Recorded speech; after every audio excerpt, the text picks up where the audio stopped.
Sayibumbene isimbi esithupha lomhla ekuseni asinivusele sinemukele ehlelweni lakho lelithanza kakhulu Kusile breakfast show.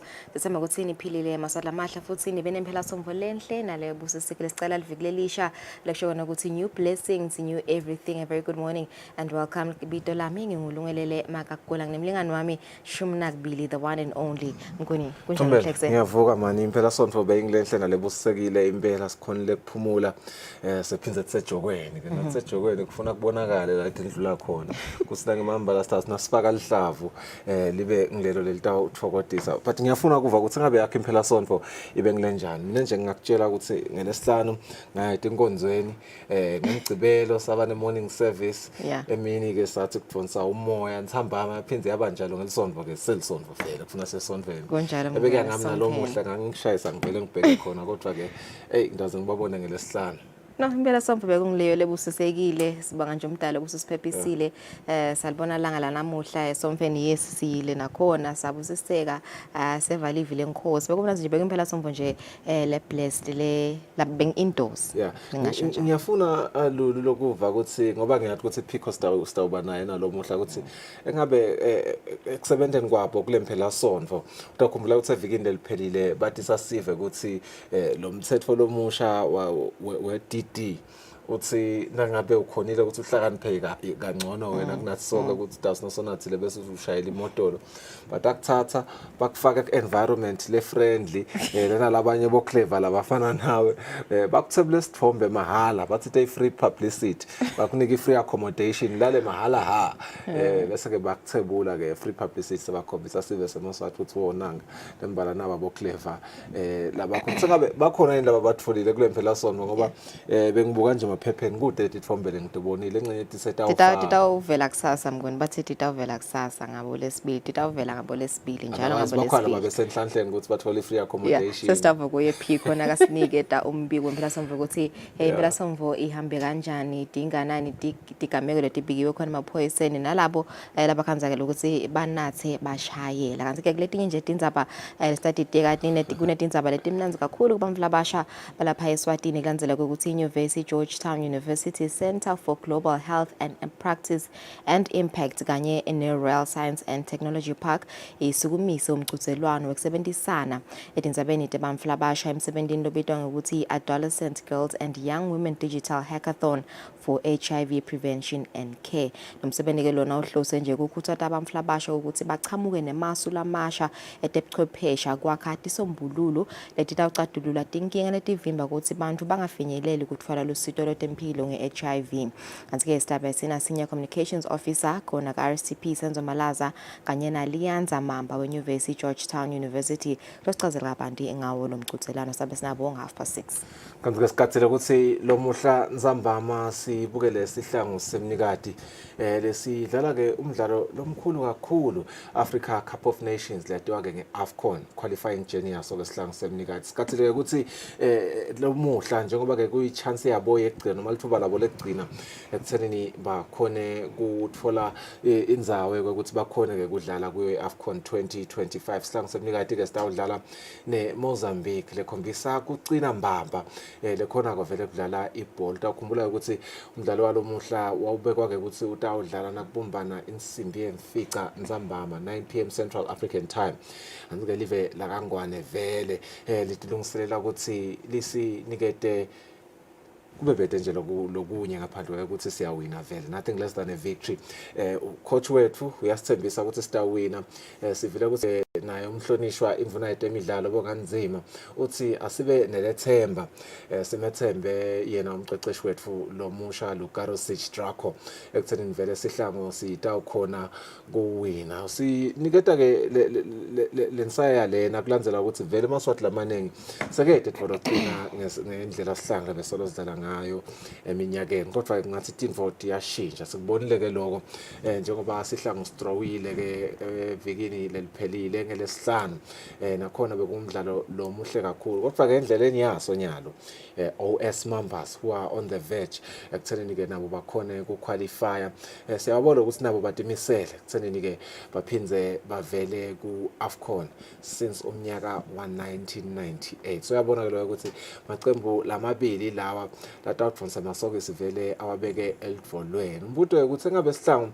sitawukhona invele ukuthi sende leti mangalisako miraculous turnaround nokuthi ke bese bakhona kubhuka lithikithi labo ekuthenini bahambe baye kuyawudlala eMorocco eminyakeni lodako lento Master Dlamini utasida ekuthenini sibuke ukuthi ngabe sihlangu vele masibuka nje lesquad lesikhona sibuka labadlali esinabo embili batawukhona kugadla emagoli ngabe defense yethu yona from the players that we have itawukhona invele ukuthi ivimbe lawo magoli ukuthi angafiki yabese sekangena goalkeeper wethu ngabe coach wethu njengoba nanaye asiniketa lithemba lo ukuthi utawukhona kusiniketa imiphumela lesifuna kuyibona utawukhona yena sidakhona ukuchacha lokho ke nasikhulumisana noma sixoxisana naye Linda Master Dlamini nakabanca insimbi yesikhombisa lomhla ekseni yeah kunjalo ungayenzawo hlala nathi kumanje sibuka nathi leti hamba imbili kumaphephandaba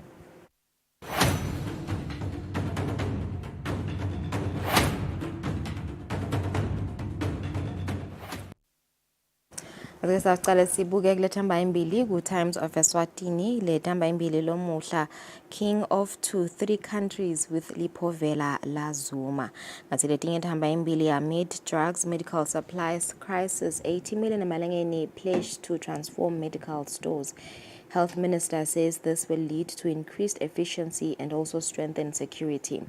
Kuletinye thamba imbili brutal murder a man slits baby mama's throat open kanti kufunza kabanti utawufunza kabanti page 2 kuletinye thamba imbili amaphoyisa athi kumasonto pray with us against gender based violence kanye nema suicides and kuletinye thamba imbili killed ex-warder found with 3 gunshot wounds.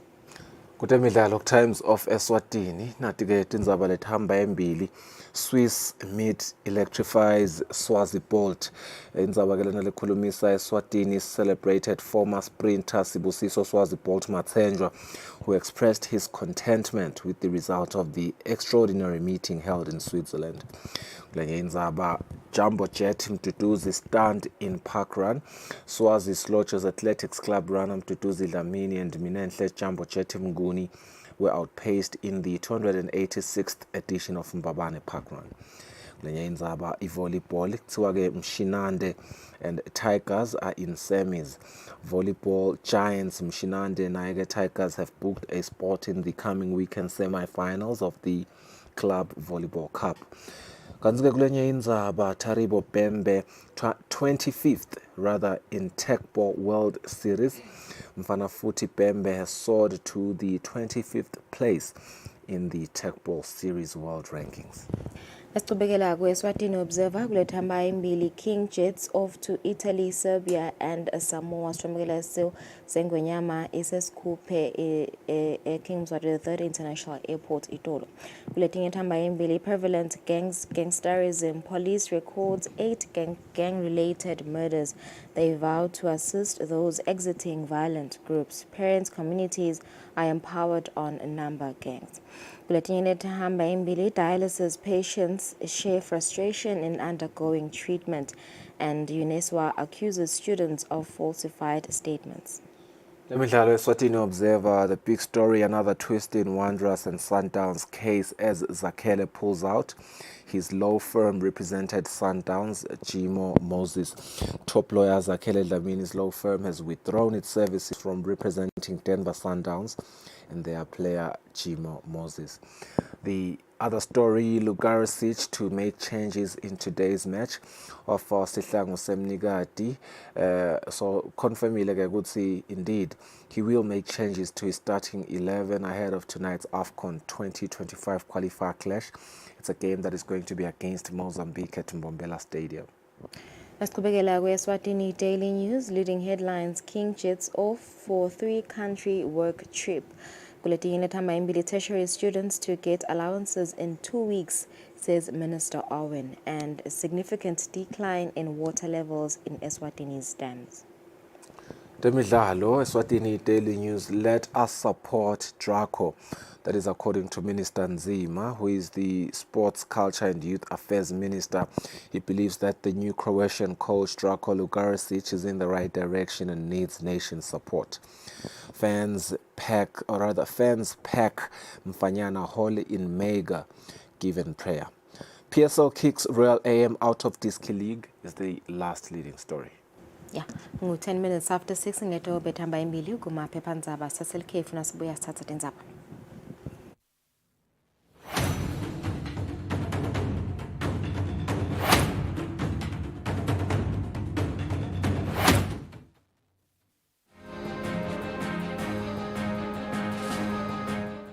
Phela ama-culprits lentisa labantwana letika ngoba umntwana lona 11 lona 12 lona 13 lona 40 lokulala nje usangacabanga nangabe kunenombolo which are so horrifying and spine-chilling over a very, very short space of time. Labantwana bavikelekile yini? Indzaba ithi bantwana solo bayakhulelwa. Then the thing is what must be done now. Ngeke sihlale mengameli sigoce tandla sithi ngoba umntwana akakafanele kulala. Sidabe siyathi mislead mengameli nasiyibuka from that approach. Ubhlungu mangabe siyiphalamende sitawuthi bampa bethu 11 12 sithaka hamba ye clinic siyomfaka implant sesimnika imvume kokuthi akalale noma singaphucuka kwani Madam President simaswati kasho isikole esincane lesa kusingaba nenombolo engake bantwana lokusamhlambe ba pregnant abekho esikoleni kuyathusa kakhulu nasekuthiwa inombolo engake kumele isikoleni sisinye lana sikhulumisa i-national policy umthetho waleli velo. I didn't take it from the back of my head. Utholukhulile sitaluthoda ngoba bantwana bawugcina bahlaba ngalomjovo bagcine bangasatali. umsebenzi wethu singemaswati is to protect the family and to protect the dignity of human lives. I've got so many of these kids labamithiswe bobabe labadzala babafakela ne-infection yale HIV akuboshwe bona.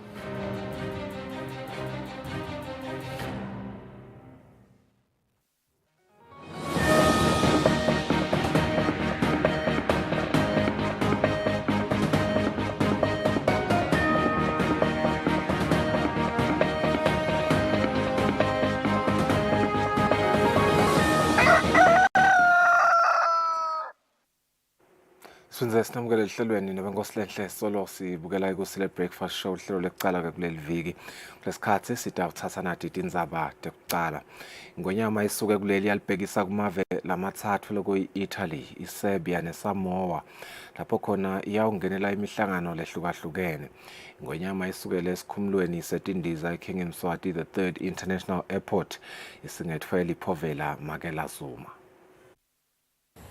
Ngesonto ekseni ngonyama inyathele esikhumulweni setindiza eKing Mswati the 3rd International Airport lapho khona ithole isive sayo siphume ngemyenti baso siphumele kutweyifisela luhambo loluhle.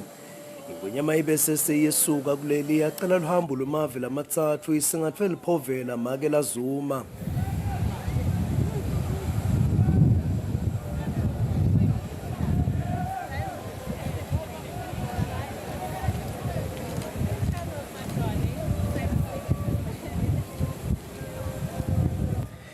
Sithe ngesikhathi seyisuka ingonyama bomake emakhosikazi bayifisela luhambo loluhle yavaleliswa nasigodlo yavaleliswa ke nangidvunankulu lephini landvunankulu etindvuna tembuso kanjalo nemabandla ngekohlukana kwawo bekakhona ke nemalunga emndeni wakaZuma kanti kusendeka konke lokhu bovutha emalangabo umdlonga kulacubetelako njengoba yabonakala yayikhomba phansi yayikhomba etulu.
Uhambo lweNgonyama litawuqala evini leTaliyane emhlanganweni we-World Food Forum.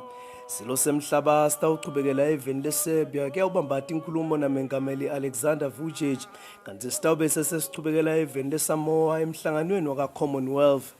Bekubonakala ukuthi sive siyakucondzisisa kubaluleka kwalolu hambo lweNgonyama njengoba isuke kuleli itethwele tonke tifiso tesive nekucondzisisa kwayo lokujulile mayelana nekuthi live limephi kutentuthuko futhi ngikuphi lapho lifanele libheke khona nekuthi ngitiphi ke tinhlangothi letingakhulunyiswa kulawo mave lapho itawunyathela khona iNgonyama.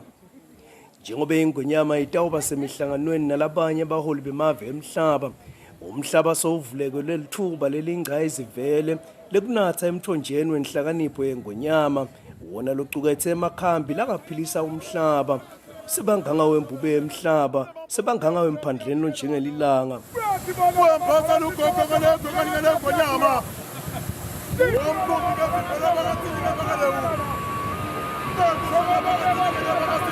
Umbiko ohlanganise ngisandile Makhanya nazwele masuku esikhumulweni setindiza eKing Mswati the 3rd International Airport.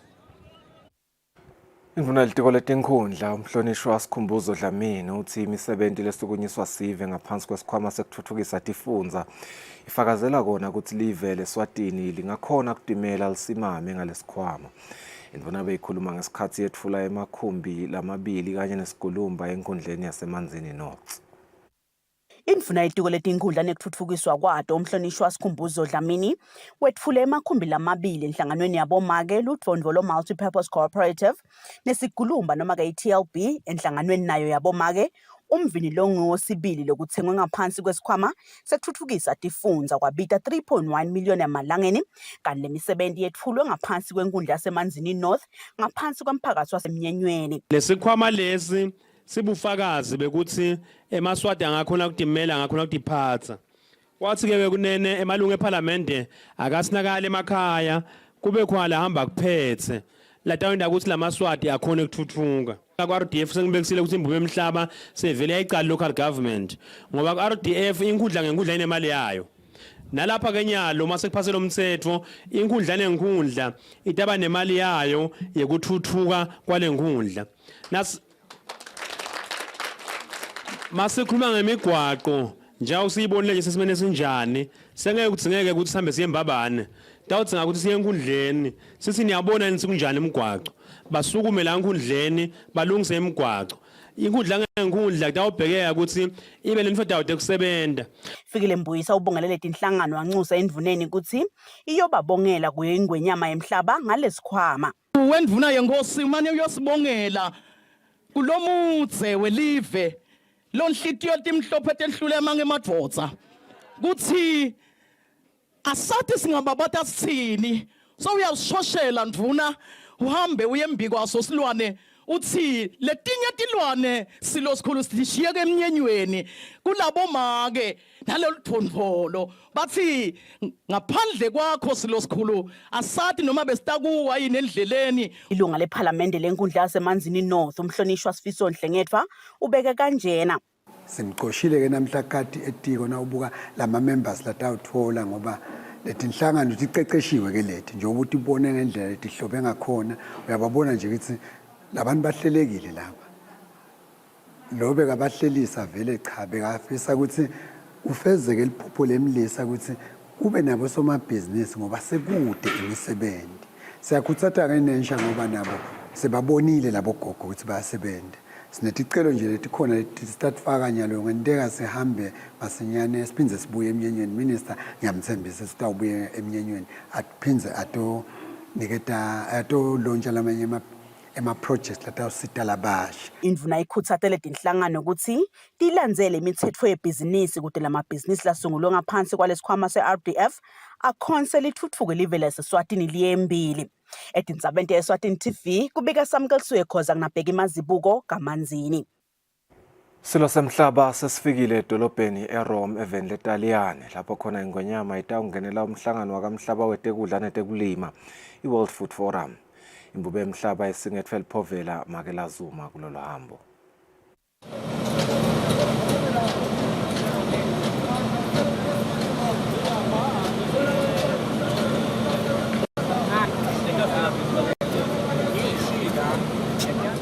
Silo semhlaba sifike kuleli leTaliyane siphephile. Ingonyama inyathele enhloko dolobha iRome isinethwe liphovela Makela Zuma. Ekufikeni kwaso silo semhlaba sifike semukelwa ngolongcusele live leSwatini eveni leNgilandi Her Excellency Thandazela Mbuyisa kanye nalabakhulu embusweni welive leTaliyane nasenhlanganweni yakamhlaba yetekudla netekulima. Imbubu yemhlaba ikuleli vekta ungenela umhlangano wabaholi bemave we-World Food Forum. Lo mhlangano lotawube uchithwa inhlangano yakamhlaba yetekulima netekudla i-Food and Agriculture Organization utawusita emave ukuthi alungise luhlangothi lwetekulima netekudla kulungiselela likusasa nekufeza emaphuzu akamhlaba etentuthuko ema-Sustainable Development Goals.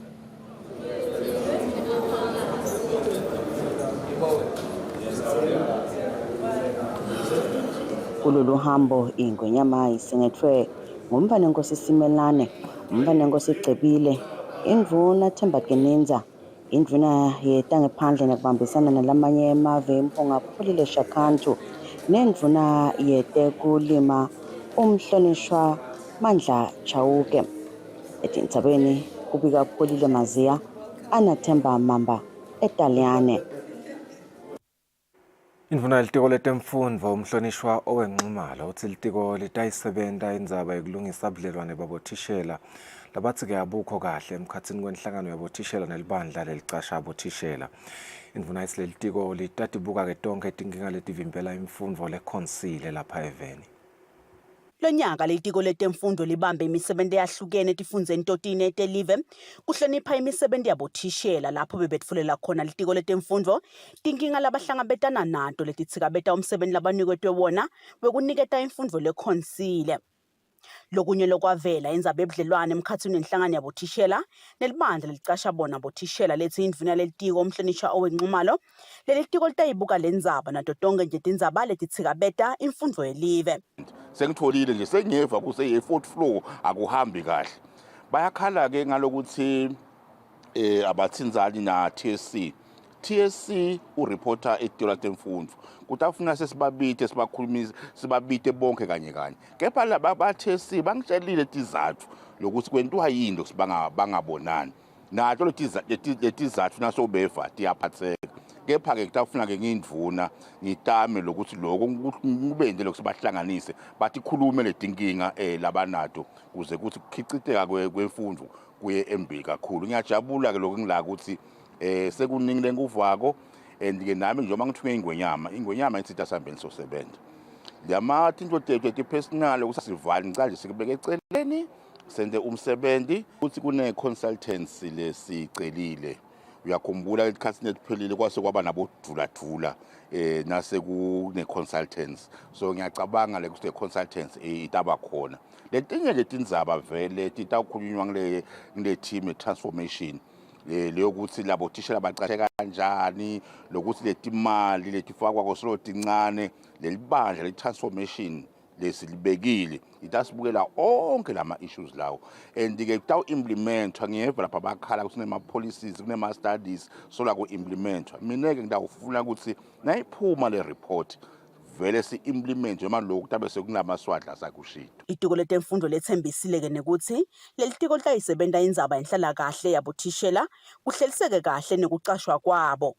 Etindzabeni te-Eswatini TV kubika Samkelsuye Khoza eMbabane. Indvuna litiko letinkhundla umhlonishwa Sikhumbuzo Dlamini uthi leli tiko litawubambisana nelitiko letekuhlela umnotfo ngeliphiko ke lwaka micro projects kude lo liphiko litfole imali leyanele kweswela noma ke kwesekela sive ekuthenini sikhone kusukumisa imisebenzi yentuthuko buphele buswedi yeveni. Indvuna beyikhuluma ngesikhathi ivakashele inkhundla yasemanzini North kuyabuka imisebenzi yentuthuko imisebenzi ke lesekelwe ngemali yesikhwama sekuthuthukisa tifundza. Libandla lenkundla yasemanzini North limeme litiko letinkhundla nekutfutfukiswa kwato kutawubuka imisebenzi yentuthuko kule nkundla lesetshentwe ngelisuto lemali lechamuka esikhwameni sekutfutfukisa tifundza i-Regional Development Fund kanye neliphiko lwaka micro project lefake ekhatsi umgwaco wasempholi emaklasi langetiwe esikoleni lesincane sase-Hillside netindlu tabothishela kulokunye. Indvuna lelitiko umhlonishwa Sikhumbuzo Dlamini uthi lelitiko litawuchubeka libambisana nelitiko letekuhlela umnotfo nentuthuko kuto micro projects asukumise imisebenzi etawushintsha impilo yeMaswati. Nakhona sambambisa indvuna ka planning lekungiyona ibuke micro projects lokuthi ayimane phela itfole imali itfole ngesikhathi imali lapho khona atawukhona micro projects kuphuma ayawushintsha impilo yalaMaswati lomgwaqo nje nawulungiswa masinyane bantu benkosi bakhone kuhamba. Sisayibuka yonke lemisebenzi bekunene asisho lokuthi kumqolo uyiphatha kahle lemisebenzi ngoba nabe singakayinaki kahle lemisebenzi utabe solo uhulumende amixa imali yakhe ndzawonye ngoba abantu bangakayinaki lemisebenzi.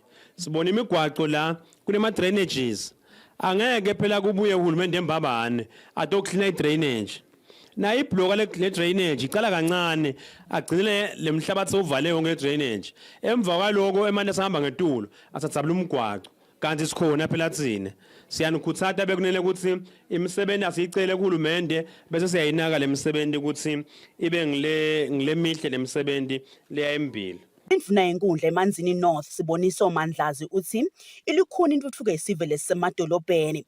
Inkundla yethu ndvuna inkundla lesekhathi edolobheni la khathi edolobheni kule nkundla yethu lesikiyo specifically angikhulumeli letinye kunebantu labakhona la labangadi ukuthi kusasa batawuvuka seloba lamdini yabo yini kunemibango lekhona kunebantu labahlete emaplazini uma uya kulama regulation aletikhwama ta RDF ukhanza ukuthi sekuyashayisana labantu bethu umhlaba ngoba bahlete emhlabathini wokuboleka lemisebenzi labafuna kuyenda ngeke yendeke kahle ngoba bathi kusasa ukuthi sijubo sitawuphuma sithini gcinamba lenkulu lesibhekene nayo la enkhundleni. Itiko letinkundla ke like laveta ukuthi kulokubuketa kwalemigomo lemisha yesikhwama sekuthuthukisa tifundza itawubukwa nayo indzaba ekuzuza ngalokuphelele kwesive lesihlala emadolobheni. Etindzabeni Eswatini TV kubika Samkelisiwe Khoza ngabheka imazibuko kaManzini. Sive senkhundla eMbabane East sicela ukuthi abantu labadzala labangasasebenzi netinsanzane babonelelwe ekubhadaleni umthelo wemadolobha latiwa ke ngema rates. Lesive sendzawo yasesifashini sihlangene nelibandla lenkhundla esikoleni saseqeda usizi kuyawudzingidza tindzaba tentfutfuko. Libandla lenkundla leMbabane East lihlangene nesive sasesifashini kuyokhuluma ngetindzaba tentuthuko netinkinga letikhona kule ndzawo. Lilunga lephalamende lenkundla yaseMbabane East umhlonishwa Welcome Dlamini lithi lokunye lokuvetwe ngilesive kukhatsateka kubatali ngakuvala kwenyuvesi yaseSwatini lokubathikameta emcondweni bantfu babo ngokuthi kancane inyuvesi seyivaliwe sebasabela ke bantfwana ukuthi batawugcina sebacabanga nekuthola imali ngetindlela letingasito letingakabusiseki kude bakhone kuphila. Simo sala esitwashini asisile sikahle ngicela ngikhuluma indzaba ye-urban poverty namhla futhi ivelile lapha ukuthi hey asebebele ukukhohlwa ngathi babhizi baya bese bayale emakhaya ngathi kuhlupha kusemakhaya kuphela naladolobheni phela isihlasela indlala bese kuba indzaba ke lenkulu futhi yema rates ukuthi kunebantu abadzala abangasakhona ukubhadala ama rates nema overseas bakhala nje ngeCovid kunebantu lahlelwa abatali bashiya abantwana kulamakhaya labantwana abasakhona ukubhadala ama rates. Thembi Khoza uthe kuhlangana ngalolu hlobo kuyasita ukuthi bakhulume tindzaba letinengi. Lokunye ke lesikhala njengoba nisibona nje sila sisenzaweni yebantu kude lihola la sitwashini. Njalo nasitawuhlangana funa siyocela sicelela imkokhwini sicele CIT nako besikhala nje kumhlonishwa ukuthi ngaba ngasichumisa njani ngoba sinayo indzawo yethu lesasakha kuyo ngema-logistic kaka-town councillor agcina sesiyekele kanti bese siyifakile i-foundation. Emaphoyisa eMangoke awona acela abatali ukuthi banake bantwana ngoba umkhuba wemagenge uthe bhememe kubantwana. Umuntu akade kuthi ekhaya lakhe kwentekayo bakhipha tisu lamakhaya bomastandi umuntu wethatha namhla ungangami unasitesi batha umbuti wena siyanicela bomastandi ukuthi nakani siyalo sesinakhele emafomu sikathi sitawathula lamafomu ukuthi kanjani sifuna ukuthi wonke umuntu ohlala ekhaya umathi ukuthi usuka kuphi wakuphi siyacela lokhu ninake ningacashisi abantu labangasebenzi kodwa nakuphela inyanga ukubhadala irent kanti lo muntu usixoshayele ebusuku uthi nelanga uyibo laba besebele emakhebula. Libandla lenkundla-ke lithi litawububuya njalo isiveni lingasivaleli ngaphandle kunoma ngayini lokwentikwako lokuthinza sona sive. Etindzabeni ngengiyeni Msibi naLington Gule eSidwashini.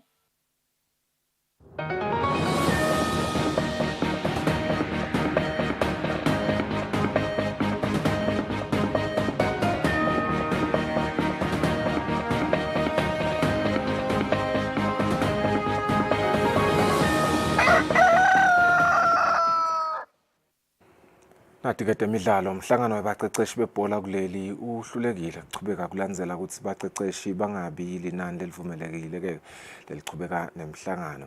Kanti-ke emabhalane walenhlangano Musa Mamba uthi indzaba lebeyiyokhulunywa bekungileyo yemtsetfosisekelo walenhlangano iphocelela ukuthi baqeqeshi baphelele njengoba-ke tinqumo letitawutsatfwa kulo mhlangano timcoka kakhulu. Umhlangano bose-Technical Center kaLobamba. Namhla indlunkulu yabo coach bekufanele ibe ne-extraordinary general meeting lakhona besine item inye ku-agenda lebeyiyokubuketa i-constitution but ke ayikabe isakhona lokuqhubeka akusakhona ukuqhubeka lo mhlangano ngesizathu sekuthi i-quorum sehlulekile kuyiformisha ngetizathu letiningi.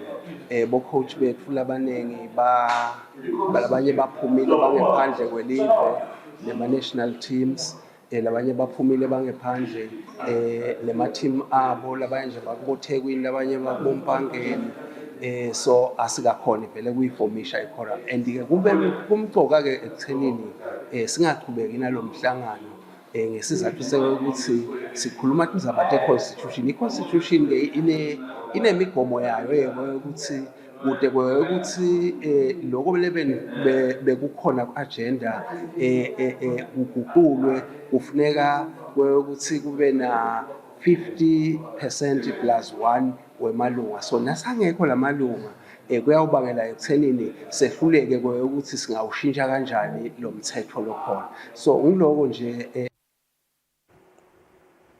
Sishaya sibeke lapho-ke tesiswati sitawuba hlula timakethe sitawubuya sichubeka nelihlelo masinyane.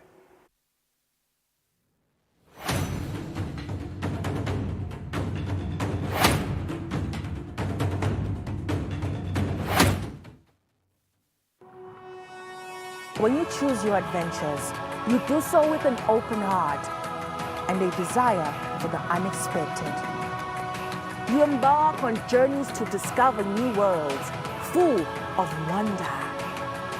You choose a path to awaken your senses, a world to make you look up and realize just how inspiring this life can be. Arrive and awaken your heart. Explore life in ways only thought possible in your dreams. Discover just how far you'll go to expand your understanding of life's greatest mysteries. There's just one place on this planet with so much to offer. Now is the time for you to have the royal experience in the kingdom.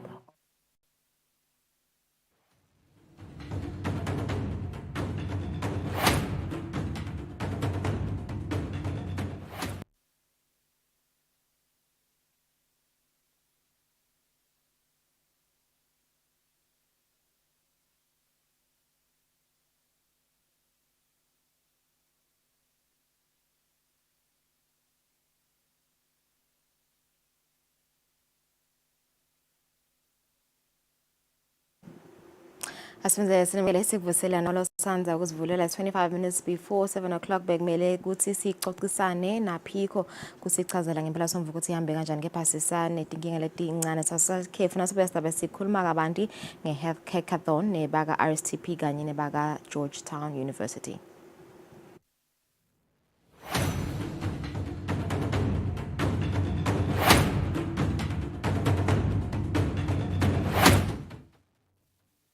Kude lesinye isikhathi ngaphandle kwalesi aba research bafunze. Being risky means ukuthi nalokuwa kwayo kulula.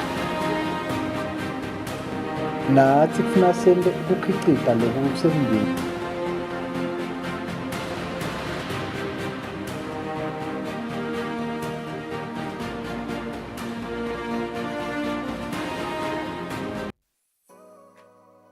Renewal of TV licenses for 2024 is now open.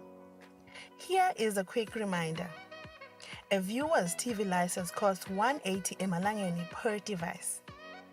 Other accessories such as decoders and set-top box cost 50 emalangeni per device. For traders and repairers, TV license costs 300 emalangeni per business area. And now, to pay your TV license, use these following methods. You can use MTN Mobile Money with the number 762222000 or dial *007 *3 *7#. Or you can use Eswatini Imali.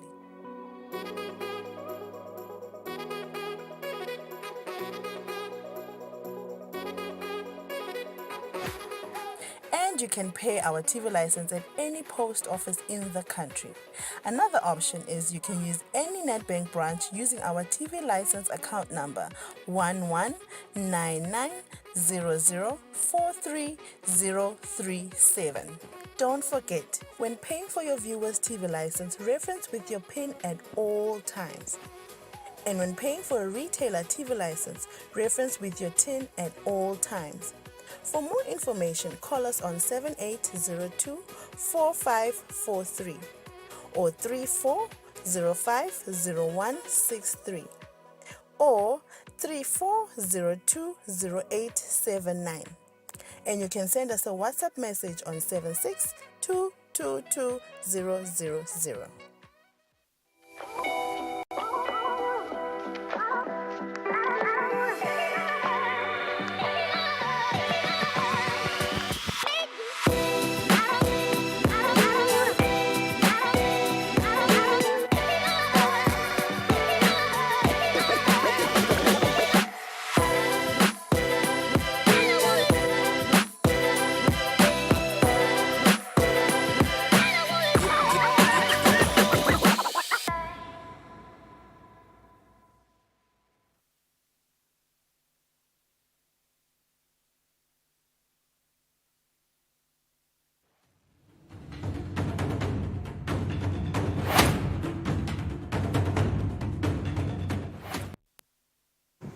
Asifunze sinimukele isakuvuselana losanza kusivulela nje abayosivethela ukuthi kunetindzaba letimnanzi kubamfla abasha abalapha eSwatini kanzela ukuthi iNyuvesi Georgetown University Center for Global Health and Practice and Impact kanye neReal Science and Technology Park isukumisa umqhudelwano wokusebenzisana etindzabeni tebamfla abasha emsebentini lobitwa ngokuthi Adolescent Girls and Young Women Digital Hackathon for HIV Prevention and Care. Umsebenzi kolona lohlose ukukhuthaza abamfla abasha ukuthi bachamuke nemasu lamasha etebuchwephesha kwakhathi sombululo letitawucatulula tinkinga letivimba ukuthi bantfu noma ke bamfla abasha bangafinyeleli ukuthola lusito lwetempilo nge-HIV. Sesinaye senior communications officer ka RSTP Senzo Malaza uhambisana naLianza Mamba weNyuvesi Georgetown University kusichazela kabanti ngawo lo mqhudelwano senivusele Malaza nawe Mamba. Ngicela ngawo nje mhlambe Malaza usichazela ngalobudlelwane lenabo neGeorgetown University nangawo nje lo msebenzi lomgcokana kangaka. Asibonga Makakula sivusele nakuye umbukeli. Njengoba soyichazile budlelwano bethu neGeorgetown buchamuka ekutheni sicishe sine tifiso letithelelanako. Kusukela ekutheni iGeorgetown University ilekelela live ekusiteni ukuthi si responde to tindzaba tempilo ikakhulukati khabo HIV and AIDS. Thine-ke sing-Royal Science and Technology Park sithunywa ukuthi asisite live kuthuthukisa tebuchwephesha ikakhulu nale tekuchumana ngetebuchwephesha lesithi IT. Nakabuka ke Georgetown University abuka letinye tetinkinga labhekana nato noma lokwenta ukuthi bantfu ikakhulu bantfu labasha bangakhoni kufinyelela elusitweni lwetemphilo. Ubone ukuthi kumbe tebuchwephesha tingakhona ukuthi titinciphise leto tinkinga. Kwaba ngilapho ke kusukuleka lobudlelwano khona afika kithi sibukisane ukuthi ngikuphi lapho singakhona kusita khona. Kwase kuvela ke lo mcondvo ukuthi asesichamuke ne platform, a digital platform letawenda ukuthi kube lula ukuthi ngihlele ekhaya ngiphethe smartphone noma ngiphethe loyo ngcondo machine ngikhona ukuthi ngifinyelele noma ngithole lwati ngifinyelele lwatini lwetemphilo ekakhulu khabo HIV and AIDS. Yini ke le yenda kube nalesidingo leso lungelele indzaba yokuthi kusekunenge kucwayana endzabeni tetemphilo ekakhulu khabo HIV. Yebo live sekunenge kwendile kodwa ke tisekhona leto tinkinga letivimba bantfu labasha kakhulu ukuthi baye emitfolamphilo. Ngaleso sizathu ke sibe sesiba nalobudlelwano lobuthi asesichamuke nelisu lelingaletha ukuthi umntfu lomsha akhone kuba comfortable ekutfoleni lusito lwetemphilo. Sase sithi ke sing-Royal Science and Technology Park yebo sinabo bochwephesha labanga-developer leyo platform futhi siyawati nalamanye ama-vendors bonsondonzima labangakwenda lokho. Kodwa lokunye inshisekelo noma insaya lesiniketwe yona live ukuthi asiyithuthukise insha yelive leSwatini. Lenye ke indlela yokuthuthukisa insha ukuthi siyinikete emathuba lafana nalawa ngaleso sizathu bese sithi asesichamuke nalomgcutselwano lesubita ngehackathon. Okay. Ngibeka kuwe Mfuleni kwangathi nangifunza lana kakhulu nifuna bamfla basha labangemantfombatana young women and girls. Ngabe kuye ngani ukuthi mhlambe nikhethe kakhulu ukuthi nifuna ukuthi lo mncintiswano noma ngomgcutselwano ungenelwe emantfombatana. Ngabe nani ibuka tindzaba double research nama studies njalo no conductile ngibona ba affecteke kakhulu invele uvete indzaba malaza indzaba ukuthi lisekhona lobandlululo noma kucwayana. Ngabe ngileto into izafuna nintende ukuthi nibuke kakhulu emantfombatana. Siyabonga Mthombeni azivusele esiveni nebabukeli bonke. Lucwaningo liyasitshengisa lokho ukuthi bantfu la kakhulu laba affected by ama issues of HIV including indzaba te access ekulandza medication emantfombatana. Nawungabuka nje kakhulu emantfombatana napomake labancane. Nawungabuka nje kakhulu tinombolo leti chamuka ukashim zitiyatshengisa ukuthi my infections aqhamuka khona kakhulu kubomake. So lena i-opportunity ke mhlambe letawusita kakhulu ukuthi sikhone kuthola i-solution leqhamuka kubo bantu labasha ikakhulu bomake ukuthi sikhone ukuthi sibe ne-solution letasisita letaw-resonate kubo kakhulu basically. So it's an opportunity for us to ukuthi siyithole le opportunity mhlambe sikhone ukubona ukuthi singasitakala kanjani.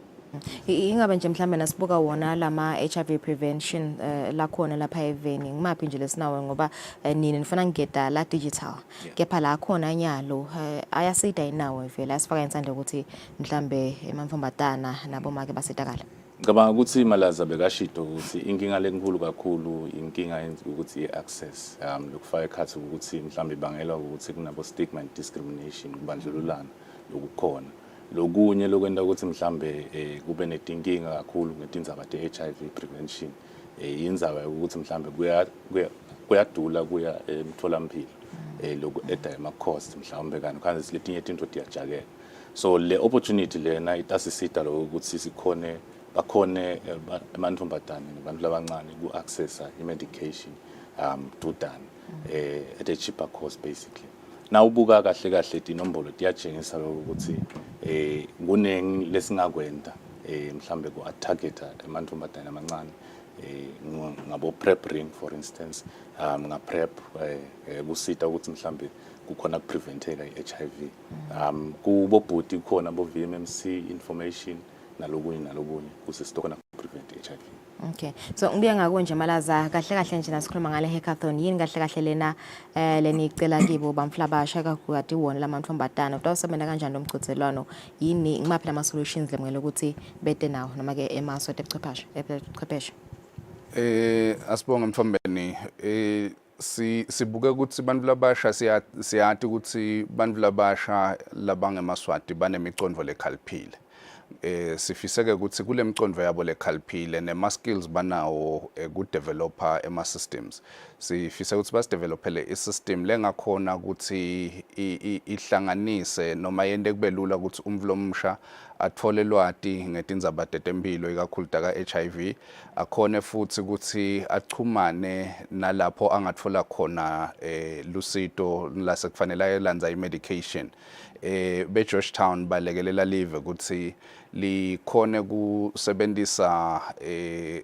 ma automated dispensers medication noma imshini lengasonzetwa thutane naso sive ukhulumile mamba wabekusangenza ba yekubakhashana kwemitfolamphilo kuletinye indzawo bafiseke ukuthi basebenzise leyo machine letawukhona ukuthi asengibekise ngeHerefords lekawo kumbe ingaba sebuhleni leyo automated dispenser kutawubalula kimi kufika ebuhleni kunethi kumbe ngiye speak noma ngeke atfokolwa kwesibhedlela le system ke sibheke ukuthi ikhone kulinka nato tonke leto tinhlangothi leto sengilitfolile lo lwanti ngakhona ukuthi futhi ngichumane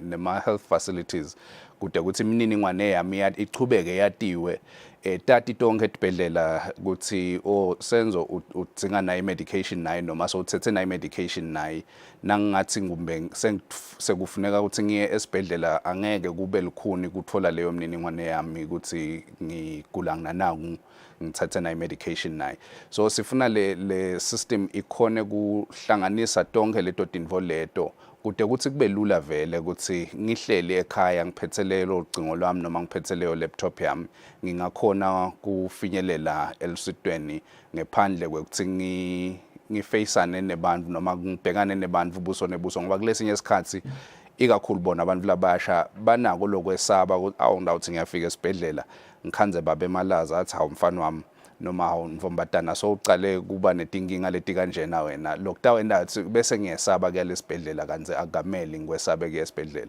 so le system lesibheke ukuthi bantu labasha basidevelopele yona sifuna ukuthi isisite ku achieve tonke leto tinvo leto Mthombeni ngaloko ukuthi vele kutabe kuma innovations abo impela bayicabange bona engabe itawukhona ukuthi mhlambe lawo ma ideas abo ama innovations abo protecteke noma kavikeleke ezisachutshwa komsebenzi ngicabanga ukuthi sitawu batasilekelela be Georgetown kuyiphendula leyo kodwa ke lokunye lesibheke kukwenda ngale hackathon lena ukuthi nase kukhona labaphumelele sibese siyabaniketa ku Georgetown sebasayina ivumelwano tekusebenzisana leseti veta ke nyalo ukuthi ngubani lo owner IP batayisekela kanjani lo msebenzi kuhostwa kwayo kutawuhostwa ngeRoyal Science and Technology Park ngoba umsebenzi wethu vele ukuthi onke ama systems ahulumende ngoba yebo isupportwa ngeGeorgetown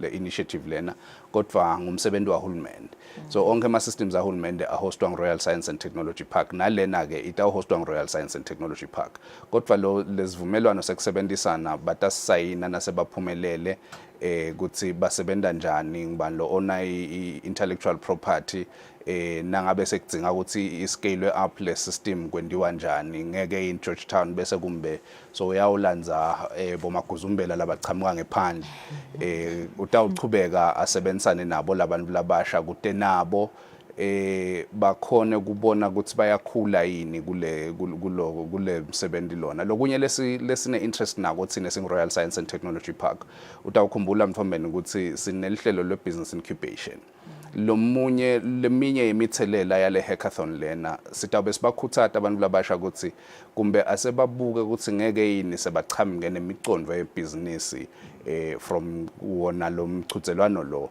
labangabe sebangena ngawo ba applyela kuba incubated Royal Science and Technology Park. Okay, ngibeka kuwe Entfuleni uthenza yona nje malaza ukuthi vele kutoba kini nasenisayini isivumelwano sekusebenzisana nalabo labataba bahambe embili vele ingabe nita kubuka invele ukuthi ni wa developer further lama innovations niphinde noma no scale up ingabe luthini vele lo hlelo.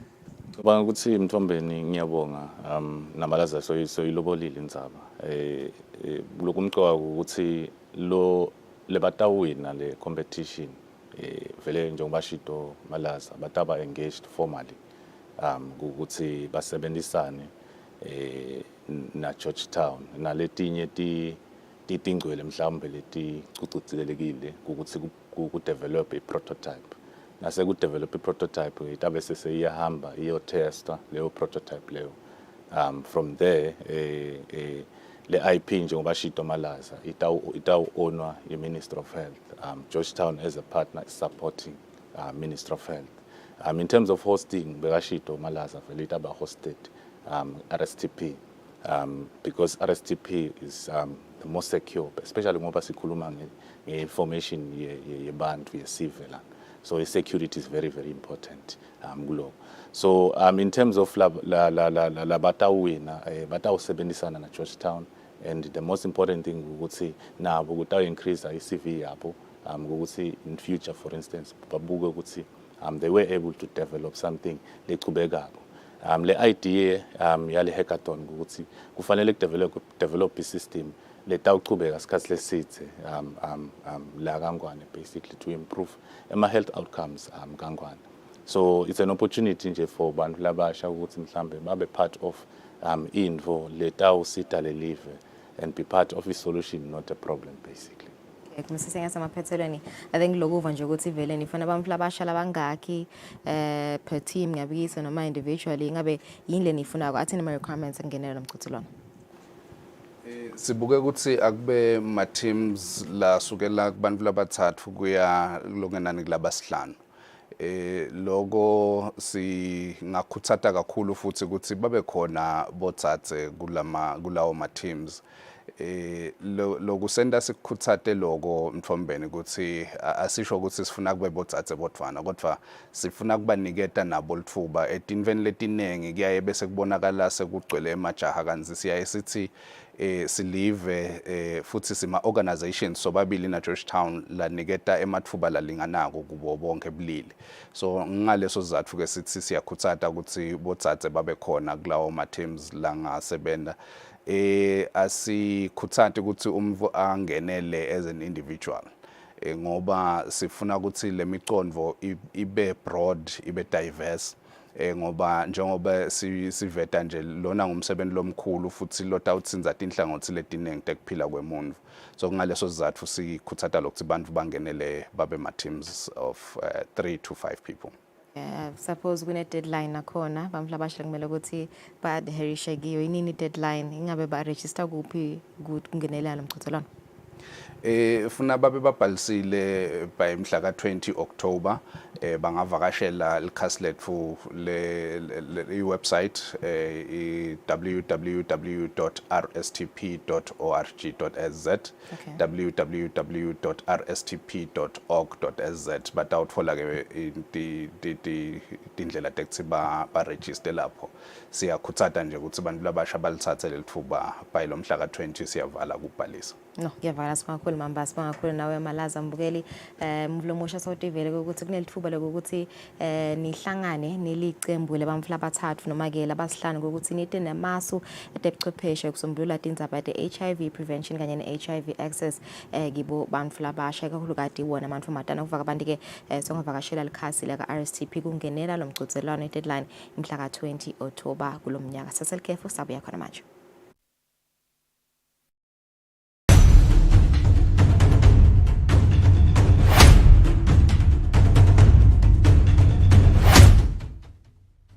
Meet Tando. She's taking control of her health with the PrEP ring. The PrEP ring is a small, flexible silicone ring that you insert into your private parts once a month. It releases medication that helps prevent HIV. It's discreet, convenient, and fit seamlessly into your life. With the PrEP ring, you can reduce your risk of HIV infection and focus on what matters most.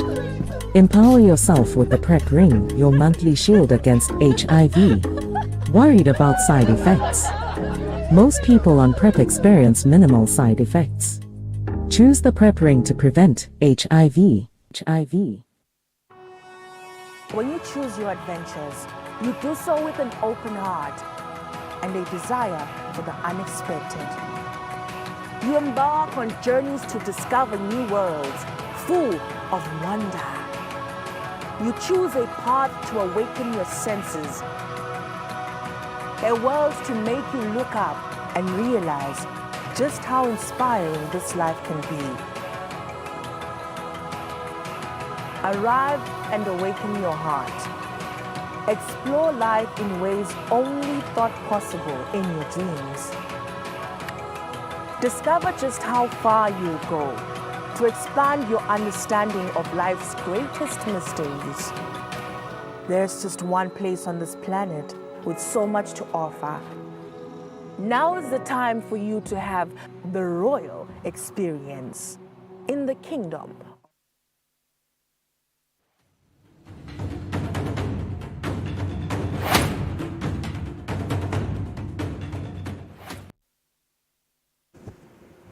Welcome back. Sikuvusela nawo losanza kusivulela sifuna ukuva simo somgwaqo nomhla ekseni ukuthi ingabe sihamba kanjani.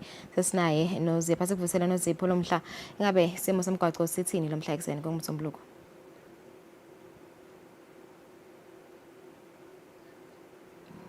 Asiphinze sikuvusele noZipho ingabe simo somgwaqo lomhla ekseni imigwaqweni sime kanjani?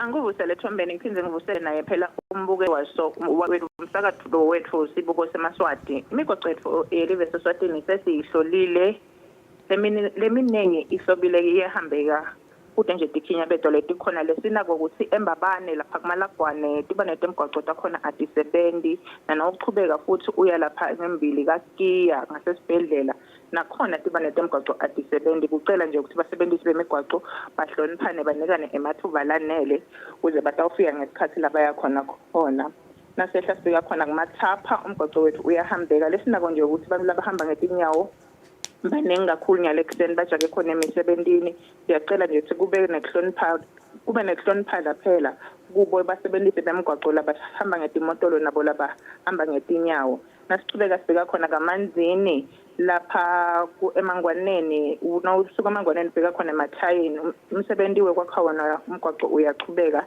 timpawu taphasi ikhona letibekiwe letiqaphelisa bona abashayeli iphinde phela sibaphoqelele ucela nje ukuthi kube nehloniphana kubasebenzisi bemgwaqo kanye netisebenzi temgwaqo ukuze umsebenzi phela utawuchubeka kahle tiba netemgwaqo tase-food liner atisitona letisebenzako kanye futhi natase-library atisebenzi kamanzini kucela nje ukuthi bashayeli nalapho phela abahloniphane banika nemathuba ukuze batawufika ngesikhathi la bayakhona nasibheka khona emafutheni umsebenzi wakwakha sona sicango sebantu labahamba ngetinyawo uyachubeka kucela nje ukuthi kube nehloniphana kubasebenzisi bemgwaqo kanye netisebenzi temgwaqo phela nasithatha umgwaqo lobheka khona eMliba umgwaqo wethu uhlobile lokukhona nje ukuthi umgwaqo wethu sowene kakhulu wenda ukuthi kube lukhuni ukuthi kumshayeli lo tawuthi ajobelela umgwaqo lomkhulu abone ukuthi umgwaqo uhlobile kucela nje ukuthi bashayeli bathi banawo ujobelela lo mgwaqo loyo babe batenedisile ukuthi umgwaqo uhlobile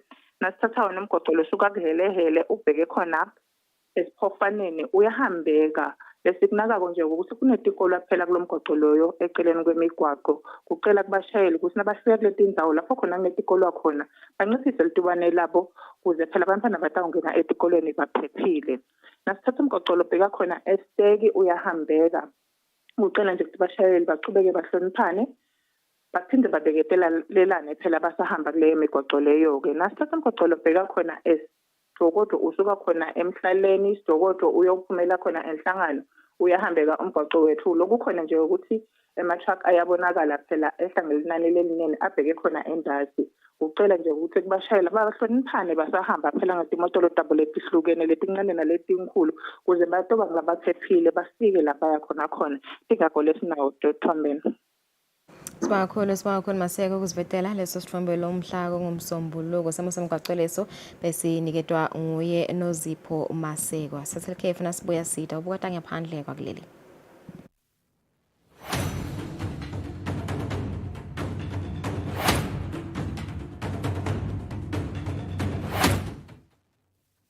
Be sure to catch Business Watch every Wednesday between 2 p.m. to 3 p.m., where we feature the latest updates on business news, market trends, and exclusive interviews with industry leaders, as well as insights on emerging small and medium enterprises in the commercial sector.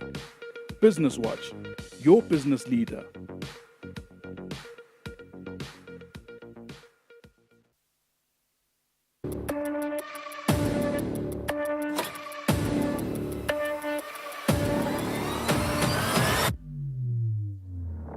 Ujala masada mahle kunathi lesa. Sabatandi ukuthi njengalokhu sivile sive sithi khulumeni.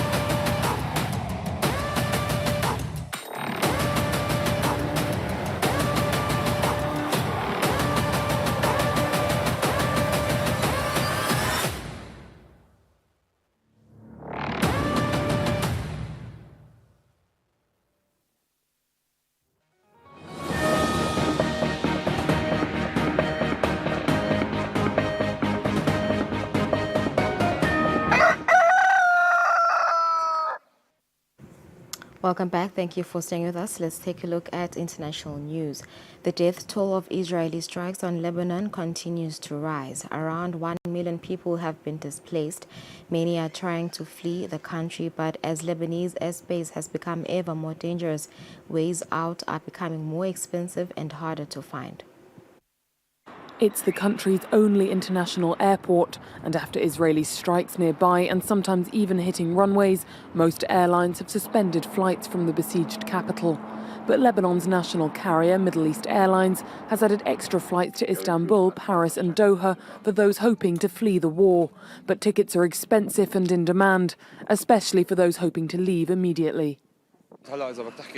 You can find an affordable ticket starting from October 21st onwards. But for some destinations, the first available ticket is on October 28th, and others are in November.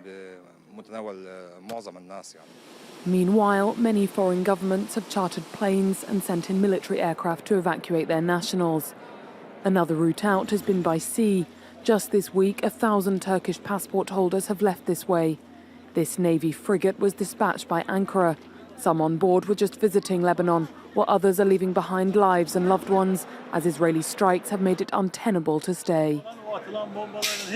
For the last week or two, we can feel the bombs dropping around us continuously from inside our house. We can't sleep. We just sit and wait for morning. You can't sleep until the drones go away. While another way out has been by yacht, luxury boat hire companies have drawn criticism for cashing in on the crisis, charging passengers $1,500 and more for the 6-hour crossing to Cyprus, a cost prohibitive for many. Israel's Prime Minister is urging UN peacekeeping forces to leave war-torn parts of Lebanon as Israel continues targeting Hezbollah. His comments came after news that recent Israeli strikes injured 5 UN peacekeepers.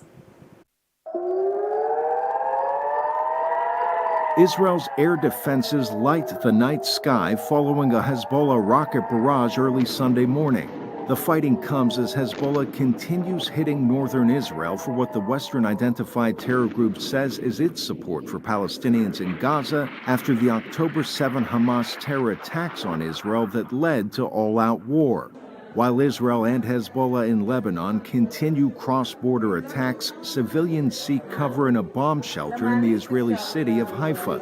And in recent days, Israeli strikes injured 5 UN peacekeepers known as UNIFIL in parts of Lebanon, where strikes across the country have killed 1,400 people as of September, according to Lebanon's health ministry. The ministry does not differentiate between Hezbollah fighters and civilians. This is a serious development. And UNIFIL reiterates that the safety and security of UN personnel and property must be guaranteed, and that the inviolability of UN premises must be respected at all times. Israel has made clear in public statements that it's not targeting attacks on the Lebanese people or UNIFIL, but rather Iran-backed Hezbollah. Following news of the injuries to UN peacekeepers, Israeli Prime Minister Benjamin Netanyahu both issued an apology and a warning. It is time you take UNIFIL out of Hezbollah strongholds and combat areas. Your refusal to evacuate UNIFIL soldiers makes them hostages in the hands of Hezbollah. It endangers them as well as our soldiers. Parts of Lebanon have now been reduced to rubble and dust following Israeli strikes, a scene similar to Gaza and one the White House does not want to see repeated. We cannot and will not see Lebanon turn into Gaza, into another Gaza. That is not what we want to see. The suffering in both Gaza and Lebanon adds even greater urgency, as you've heard from us, to our efforts certainly to end the conflicts and lay a foundation for lasting peace and security in the region. Meanwhile, Israelis in Tel Aviv took to the streets for their weekly protests against Netanyahu's government on Yom Kippur, the highest of Jewish holidays. They continue demanding a ceasefire to help broker a hostage release deal to free those still held by Hamas in Gaza following the October 7 attacks. Visiting German Chancellor Olaf Scholz, Ukrainian President Volodymyr Zelensky said it's important that allies' aid to Ukraine doesn't decrease next year. As Ukraine faces a crueling third winter at war, Zelensky has been seeking support on a two-day whirlwind tour of European capitals that took him to London, Paris and Rome. Volodymyr Zelensky touches down in Berlin, the final leg of his whirlwind tour meeting European leaders. The Ukrainian president is seeking fresh military and financial aid from his allies, which he says are essential to ending the war. I would like to see the war end no later than next year in 2025 and guarantee that the aggression will not be repeated. Zelensky's two-day tour of London, Paris, Rome and now Berlin comes amid fears of dwindling Western support ahead of US elections next month. He's been pushing for clearance to use Western-supplied long-range weapons to strike deep inside Russia, which Washington and London have stalled on approving due to fears of an escalation of NATO's standoff with Moscow. But German Chancellor Olaf Scholz says Germany's support for Kyiv remains unwavering. The endeavor to achieve a just and lasting peace for Ukraine remains the guiding principle of our joint action. We will not accept a peace dictated by Russia. Meanwhile, Moscow's forces are making steady territorial gains in the east, capturing more frontline villages, as it also continues its missile strikes across the country. Fresh strikes in the southern city of Odessa overnight killed at least 4 people, the latest in a series of attacks this week in the region, likely intended to disrupt the country's grain exports. New French Prime Minister Michel Barnier on Thursday presented a deficit-slashing budget to his cabinet ahead of its submission to a hostile parliament in what is seen as a major test of his government's staying power. France's Prime Minister had already made clear he wanted to tighten the purse strings. Now Michel Barnier's government aims to show where it'll get the money from. Our budget is one of responsibility, seriousness and ambition. The 2025 budget bill proposes a public finance recovery of 60 billion euros for the next year. So exactly where will that 60 billion euros come from?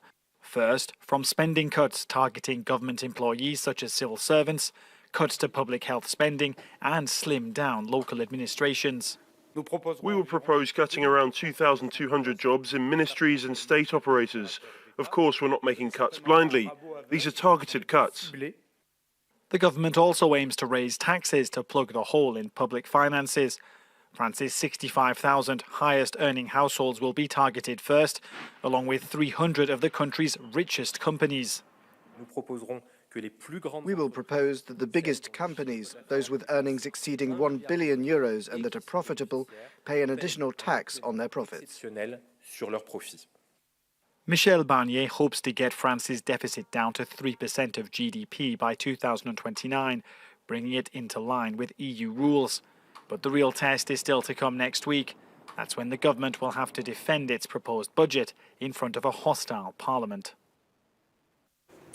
On Sunday, President Joe Biden visited areas affected by Hurricane Milton in Florida and announced $500 million in new funding to improve electric grid resilience. But even as relief and recovery efforts continue, officials warn that misinformation is spreading rapidly as election day draws near.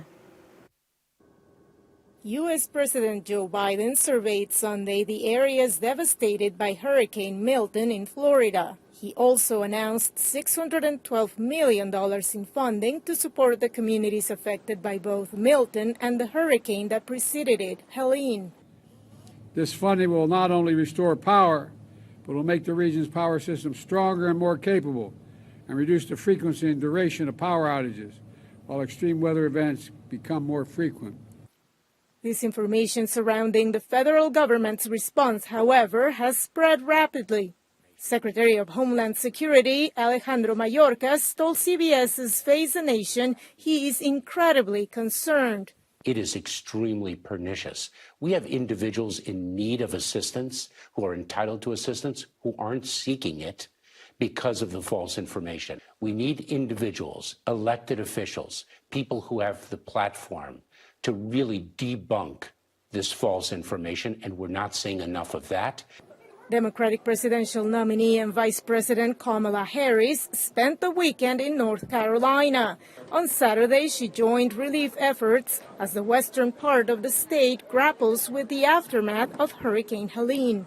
Harris's political rival, former President Donald Trump, has criticized the Biden administration for what he considers a poor hurricane response. Trump's vice presidential pick, J.D. Vance, was asked Sunday about falsehoods promoted by the former president, including that aid to Republican disaster victims is intentionally being withheld by federal government agencies or given to undocumented migrants. We've got Republican congressmen who are on the ground who represent that area saying that they have to call the White House to get food and water to FEMA.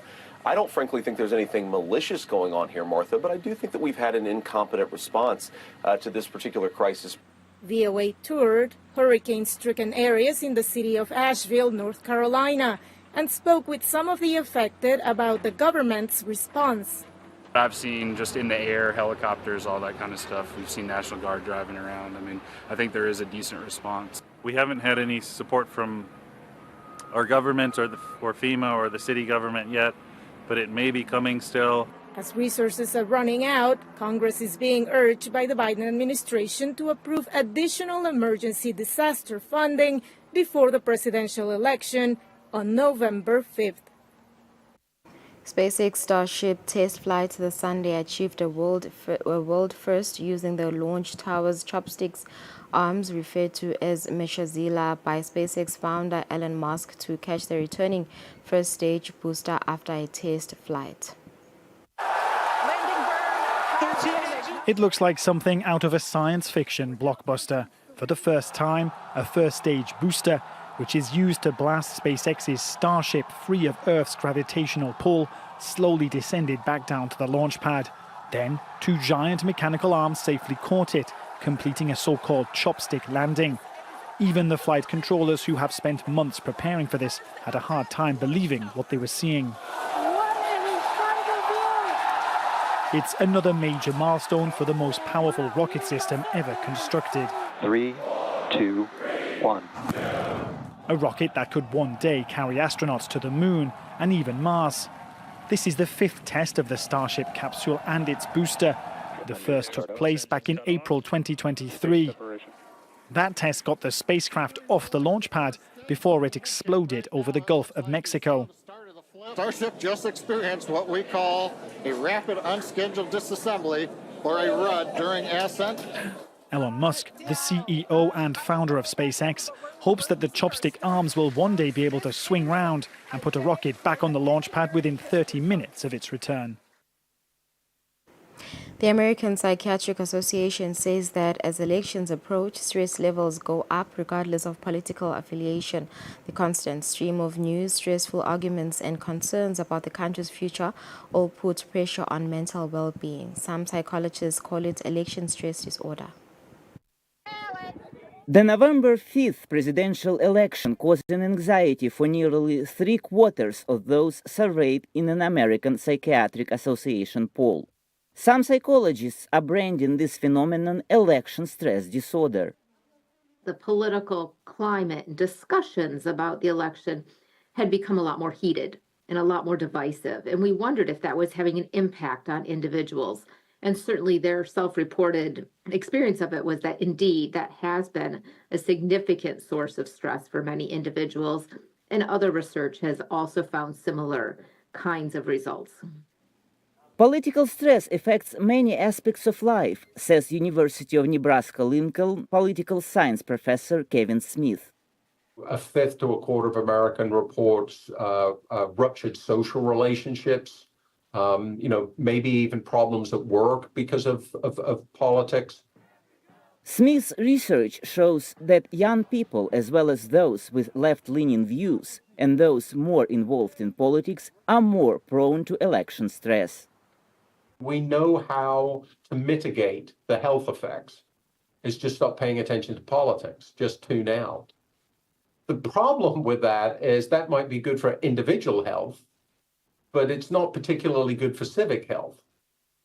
Stress management specialist Dr. Kiran Dintyala, known as Dr. Kam, recently published a book called The Mantra of Peaceful Politics, where he shares his advice of how to avoid excessive stress during the pre-election period. Elections come and go. Politicians come and go. It might change their future, maybe 10%, 20%, maybe 30%, but for most part, their future, their happiness depends on what they do every single day in their life, their behaviors, their emotions. But Bufka says there is a way out of the psychological malaise. She says it is all about exerting control over where you get your information, and also about doing something, anything, instead of doom-scrolling political stories. Constantly exposing ourselves to negative information, negative images, negative rhetoric is going to elevate our overall sense of negativity and stress. So we have some control there. Another thing that we encourage people to think about is engaging in meaningful activities, whether it's related to the election or to current societal issues or problems that are important to you. APA stresses that it is important to remain calm and maintain social relationships, as spending time with loved ones. An active lifestyle and healthy eating and sleeping can all help reduce anxiety in the days before the election. From pop superstar Taylor Swift to former wrestler Hulk Hogan, celebrity endorsements have been a feature of this year's U.S. presidential race, but whether they will have any kind of impact on the election is difficult to predict.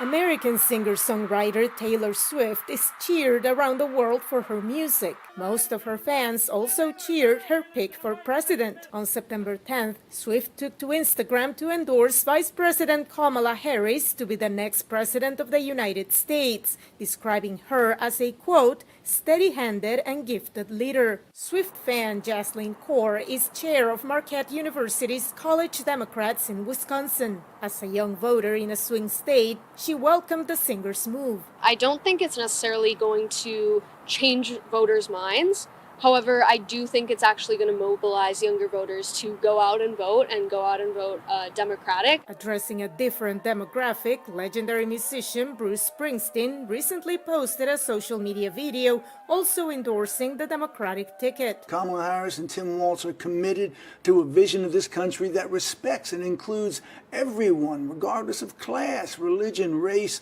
your political point of view, or sexual identity. Conservative celebrity endorsements have also been pouring in. At the Republican National Convention in July, wrestling legend Hulk Hogan ripped off his shirt while expressing his full support for former President Donald Trump. Let Trumpomania run wild, brother! Let Trumpomania rule again! Let Trumpomania make America great again! Country music singer Kid Rock, who performed at the RNC, has backed all of Trump's presidential bids. God bless Donald Trump. God bless America. Even when famous people's endorsements, such as Taylor Swift's, draw thousands of visitors to voting information sites, it's unclear how many people actually register to vote. And analysts find it hard to predict an endorsement's impact. The critical question is going to be, is it voter registration in the places that matter, and does that voter registration turn over actually into voter turnout? Last-minute celebrity endorsements most probably won't be game changers, Schultz says. Since Joe Biden exited and Kamala Harris came in, we're looking at small little shifts in public opinion. But for the most part, I think the public has made up their mind. The political expert notes, however, that if they really like the celebrity, undecided voters could still be persuaded to show up at the polls on November 5th. Bangladesh is busy reforming institutions after an uprising in July and August ended Prime Minister Sheikh Hasina's 15-year rule. Viewer discretion is advised. Farida Begum plays the same video again and again. It shows a glimpse of her son Mubarak Hussain the day he was shot. On July 19, the 13-year-old was injured as police fired at anti-government protesters in a Dhaka neighborhood. He died the next day.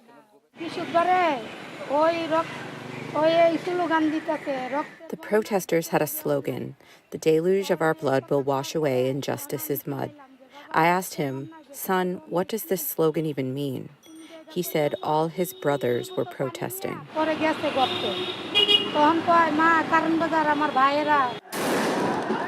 Several hundred protesters died across Bangladesh between July and August as Prime Minister Sheikh Hasina's government tried to crush a student-led mass uprising. The iron-fisted ruler fled to neighboring India on August 5. Months later, the injured are still recovering in hospitals, many facing a lifetime of disabilities. It makes me disheartened, but also happy. We overthrew the fascist ruler Hasina from her throne. Our country gained independence, became independent for the second time. For that, we are overjoyed and proud. But those who supported Hasina's party, the Awami League, now fear revenge attacks. Abu Talib, a leader of Chhatra League, Awami League's once powerful student wing, has left his room on the Dhaka University campus. He's also staying away from social media to avoid being tracked. So I feel very afraid every time. I feel uncomfortable everywhere.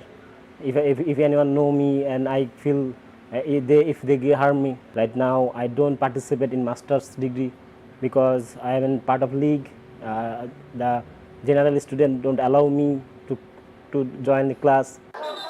At the peak of the protest, Chhatra League members and anti-Hasina student protesters clashed in towns across Bangladesh. Deadly violence has also occurred since Hasina's fall. Bangladesh's chief law advisor Asif Nazrul says supporters of the ousted regime have nothing to fear except accountability. We are committed to protect constitutional rights of every citizen. We are not committed to protect the killers of July massacres from trial or from public allegation or public criticism. Alam wants exemplary punishment for Hasina, who has been implicated in more than 200 cases, mostly related to protesters' deaths. We, the people of Bangladesh, want Hasina to be brought back to Bangladesh so that she can be punished as harshly as legally possible. This must happen so that any new government in Bangladesh does not again dare to do what Hasina did. For Mubarak Hussein's parents hanging on to his last memories, it may be too soon to think of the future. He used to buy caul for his eyes with 10 takas and donate the remaining 10 to the mosque. I couldn't give him those 20 takas. He never came home after prayer that Friday. Pain, pride, and fear as Bangladesh recovers from a brutal crackdown on a historic uprising. Experts in South Africa are warning of a shortage of snakebite antivenom that could leave thousands without access to the crucial treatment. Production stopped 4 years ago, and with South Africa the only antivenom producer on the continent, it means other countries in the region are also vulnerable. Viewer discretion is also advised. Season has arrived in South Africa. Home to some of the deadliest snakes in the world, around 4,000 people are bitten here every year. But now there's one problem. There's no antivenom. Due to production delays, only 15% of snakebite victims have access to treatment.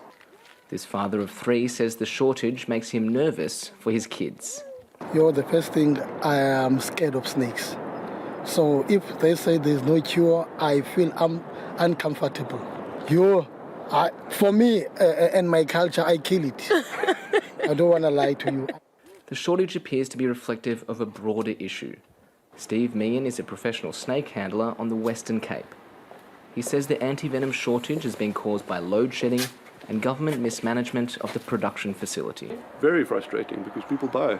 It's a serious issue and it costs people their lives, it costs people their limbs, because obviously the quicker you can get antivenom, especially when something like a puff adder bites you, the quicker you can start treating the symptoms of the bite and limiting the amount of flesh that gets destroyed, the amount of damage that happens. So not only are you saving lives, but you're saving limbs.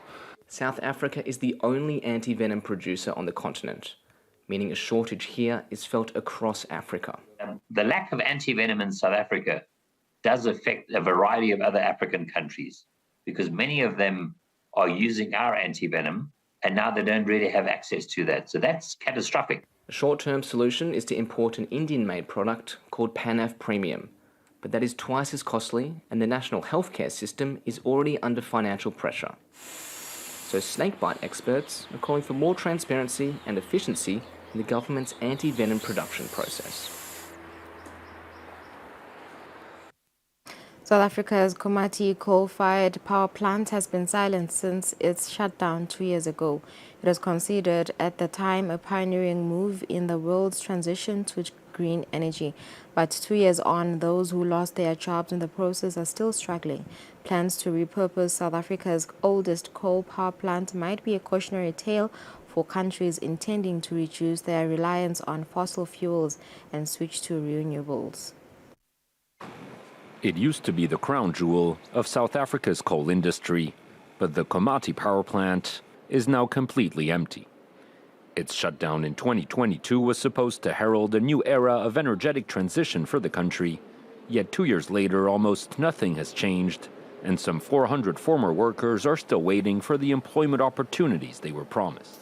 When we lost our jobs here at Eskom, it's affected the Komati community in a big way. Some people were left with nothing. South African energy giant Eskom had vowed to create hundreds of new jobs and to convert the Komati power plant from coal to renewable energy.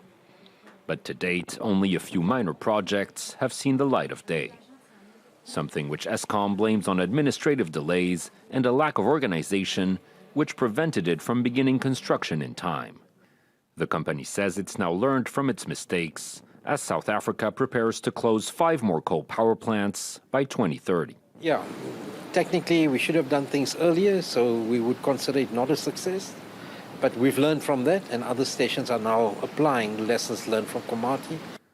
South Africa is the world's 12th biggest greenhouse gas emitter and still depends on coal for 80% of its power. In 2021, it became the first nation to sign a just energy transition partnership at the COP26. It's since received over 13 billion euros in loans and subsidies, but has so far little to show for it. Artificial intelligence is transforming the fight against mental health crisis in Kenya. More than 2 million individuals suffer from depression, but despite having one of Africa's highest numbers of therapists, Kenya is critically under-resourced. Now, innovative startups are now using AI to fill the gaps left by traditional services, providing support to address severe shortages and stigma. Behind these metal panels is northern Kenya's only rehabilitation centre. Patients like Eric have long struggled to access the mental health care they need. 1 in 4 Kenyans experience psychological issues, according to the National Medical Research Institute. But there are only 100 psychiatrists in the country to help them.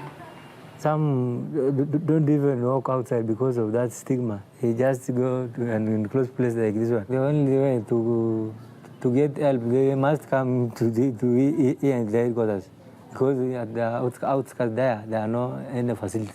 But a new solution is now emerging.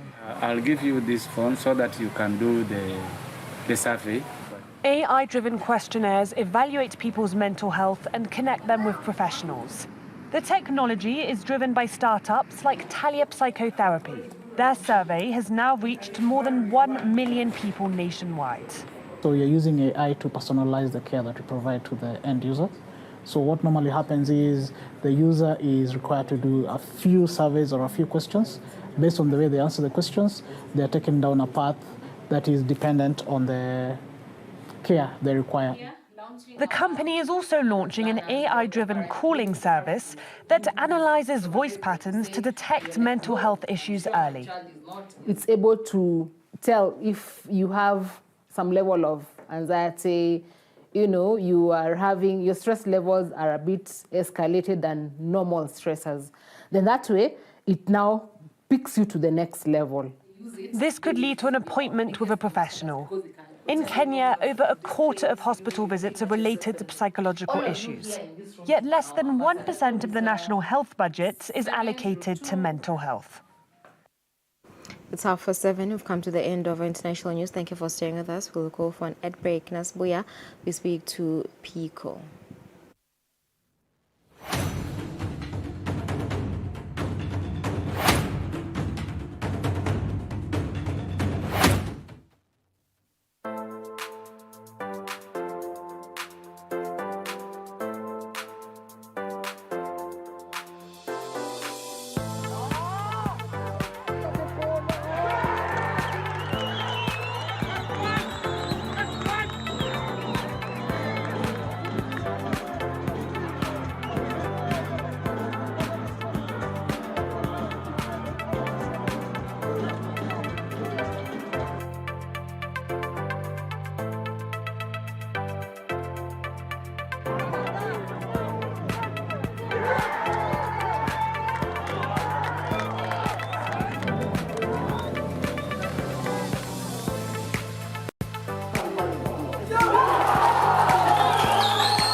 When you choose your adventures, you do so with an open heart and a desire for the unexpected. You embark on journeys to discover new worlds full of wonder. You choose a path to awaken your senses, a world to make you look up and realize just how inspiring this life can be. Arrive and awaken your heart. Explore life in ways only thought possible in your dreams. Discover just how far you'll go to expand your understanding of life's greatest mysteries. There's just one place on this planet with so much to offer. Now is the time for you to have the royal experience in the kingdom.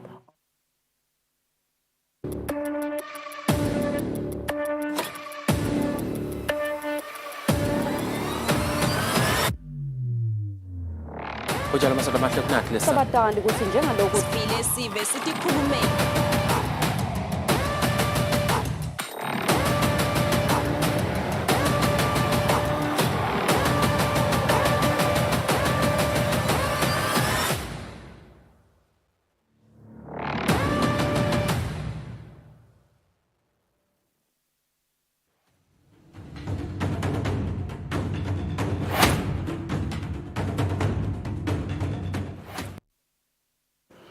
Asibenze sinimukele sikuvusele nawo losanza kusivulela abazivedele kusista ufuna ukuva ukuthi ngabe impela somvo ihambe kanjani kuyo umxhumanisi wemaphoyisa nesive ephindile evela kade asekuvusele phikho lomhla ekseni benjani impela somvo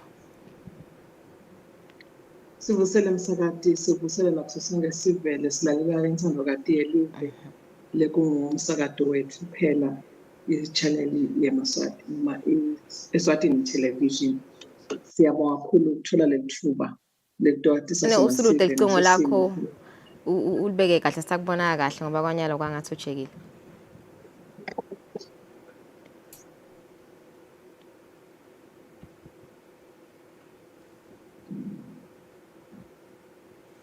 Ungachubeka. Siyabonga kakhulu Mfundeni. Sivusele esiveni, sivusele onke emaswati. Kakhulu kati lawo labukela ngentando kati yelive Kusile breakfast show Eswatini television. Sibonga kakhulu sive kusibambisa emsebenzini lesibuya kulo yelive lapho khona uthola ukuthi vele ngayo impikasonto ngoba nemisebenzi eminingi kakhulu lechubeka kweveni. Sibonile ke ukuthi sive senkoselo sichubekele nabo ukuhlonipha. Noko ke bakhona lebese babonakala bangale kwemthetho njengaloku sibophe abantu labang-123 kule mpelasonto ngokutholakala bashayela imoto besebanathile. Lekuyinto lesingayikhuthaza simaphoyisa sithi asigweme sive ushayela imoto sesinathile. Kanti-ke ngakulokunye sibe nemfana neminyaka engu-2 ubudala ngalesihlanu lapha kumathapha embekeleni lo walimala emva kokuba agwazwe lenye ijaha. Lenalo-ke sive sabe sisiyalishaya le jaha ligcineke lishiya esibhedlela kuyo yona le mpelasonto.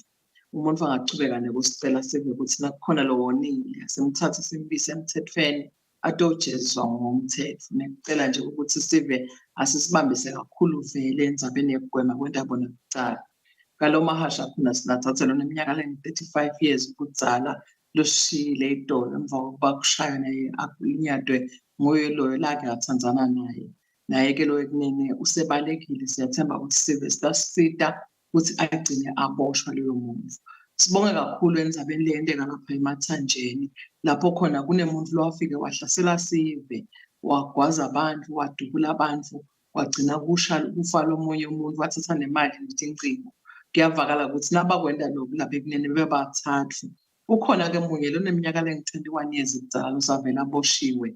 Loboshwe ngiso sive. Siyabonga kuso sive kusibambisa kuleto tindzaba. Singakhuthaza nalabo labasafuna ukuthi abativete emaphoyiseni ngabo lobo bucala.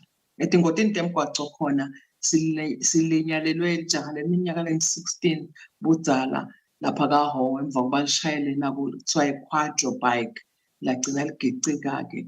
Sibuhlungu ngaleso sento sithemba ukuthi uNkulunkulu uyawuphothisa emanxeba kulabo labathintekako naleto tihlobo.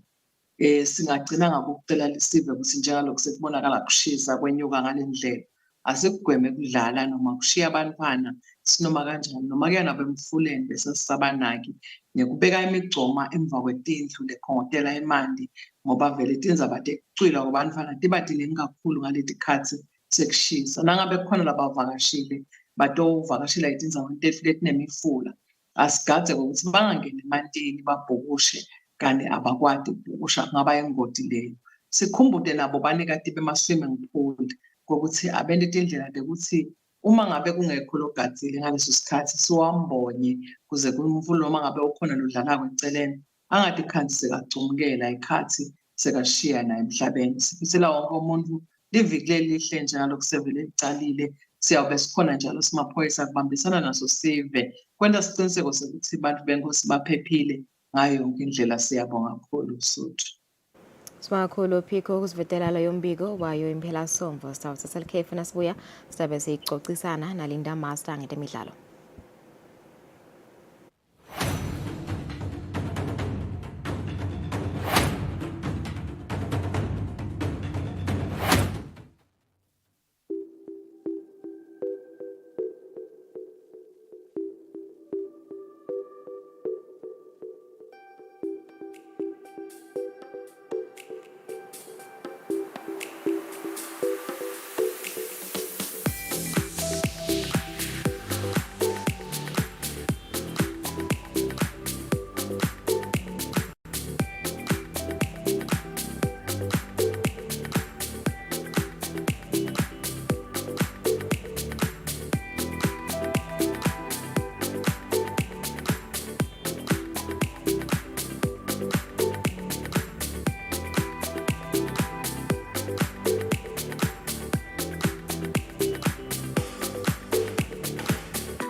kude lesinye isikhathi ngaphandle kwalesi aba research bafunze. Being risky means ukuthi nalokuwa kwayo kulula. Nathi kufuna sente ukukhicita lokhu kusembili.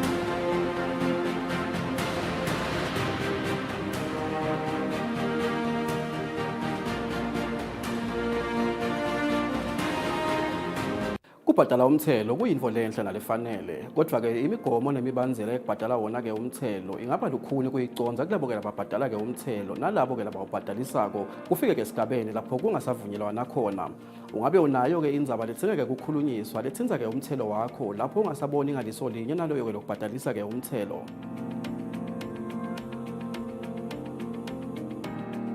Hlanganyela nathi ke lihlelweni embili kanye njalo ngelisonto ngensimbi yesithupha kusihlwa lapho khona ke inkampani iEswatini Revenue Appeals Tribunal lokuliphiko lahulumende ngaphasi ke kwelitiko ke letemafa lolubuke dona tindzaba tekucatulula lapho kungasabonwa ngaliso linye emkhathisini wemtheli nemthelisi.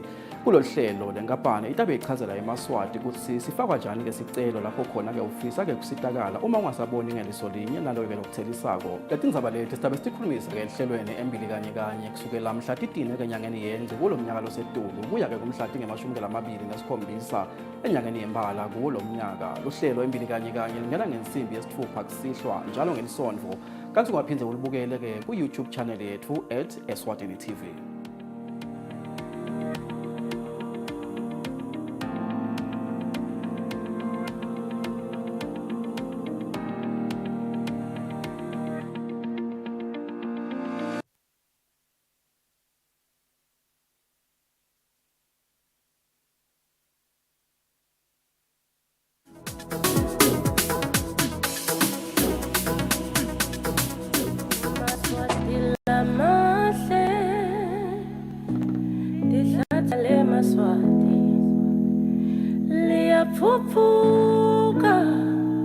As Maswati, we were given this country by Mvelinqandi to live in, and he expects us to love and be tolerant of each other.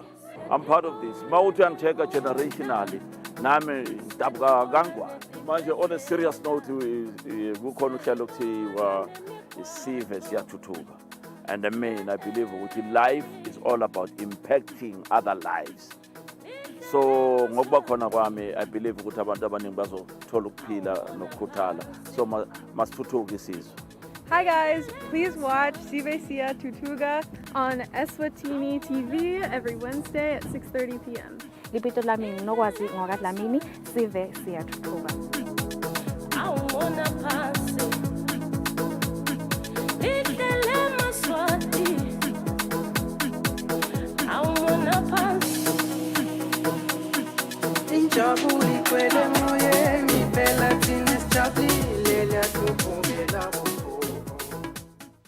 Be sure to catch Business Watch every Wednesday between 2 p.m. to 3 p.m. where we feature the latest updates on business news, market trends, and exclusive interviews with industry leaders, as well as insights on emerging small and medium enterprises in the commercial sector. Business Watch, your business leader.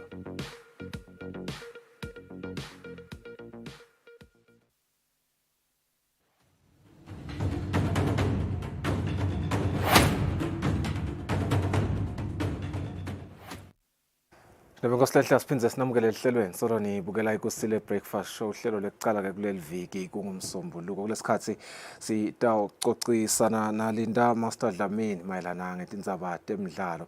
Takhumbula ukuthi kulomsombuluko lomuhla kusihlwa eSwatini ibhekene nemidlalo lobalekile luhambeni lwayo lokufaneleka ke lwenzebe TV Africa Cup of Nations.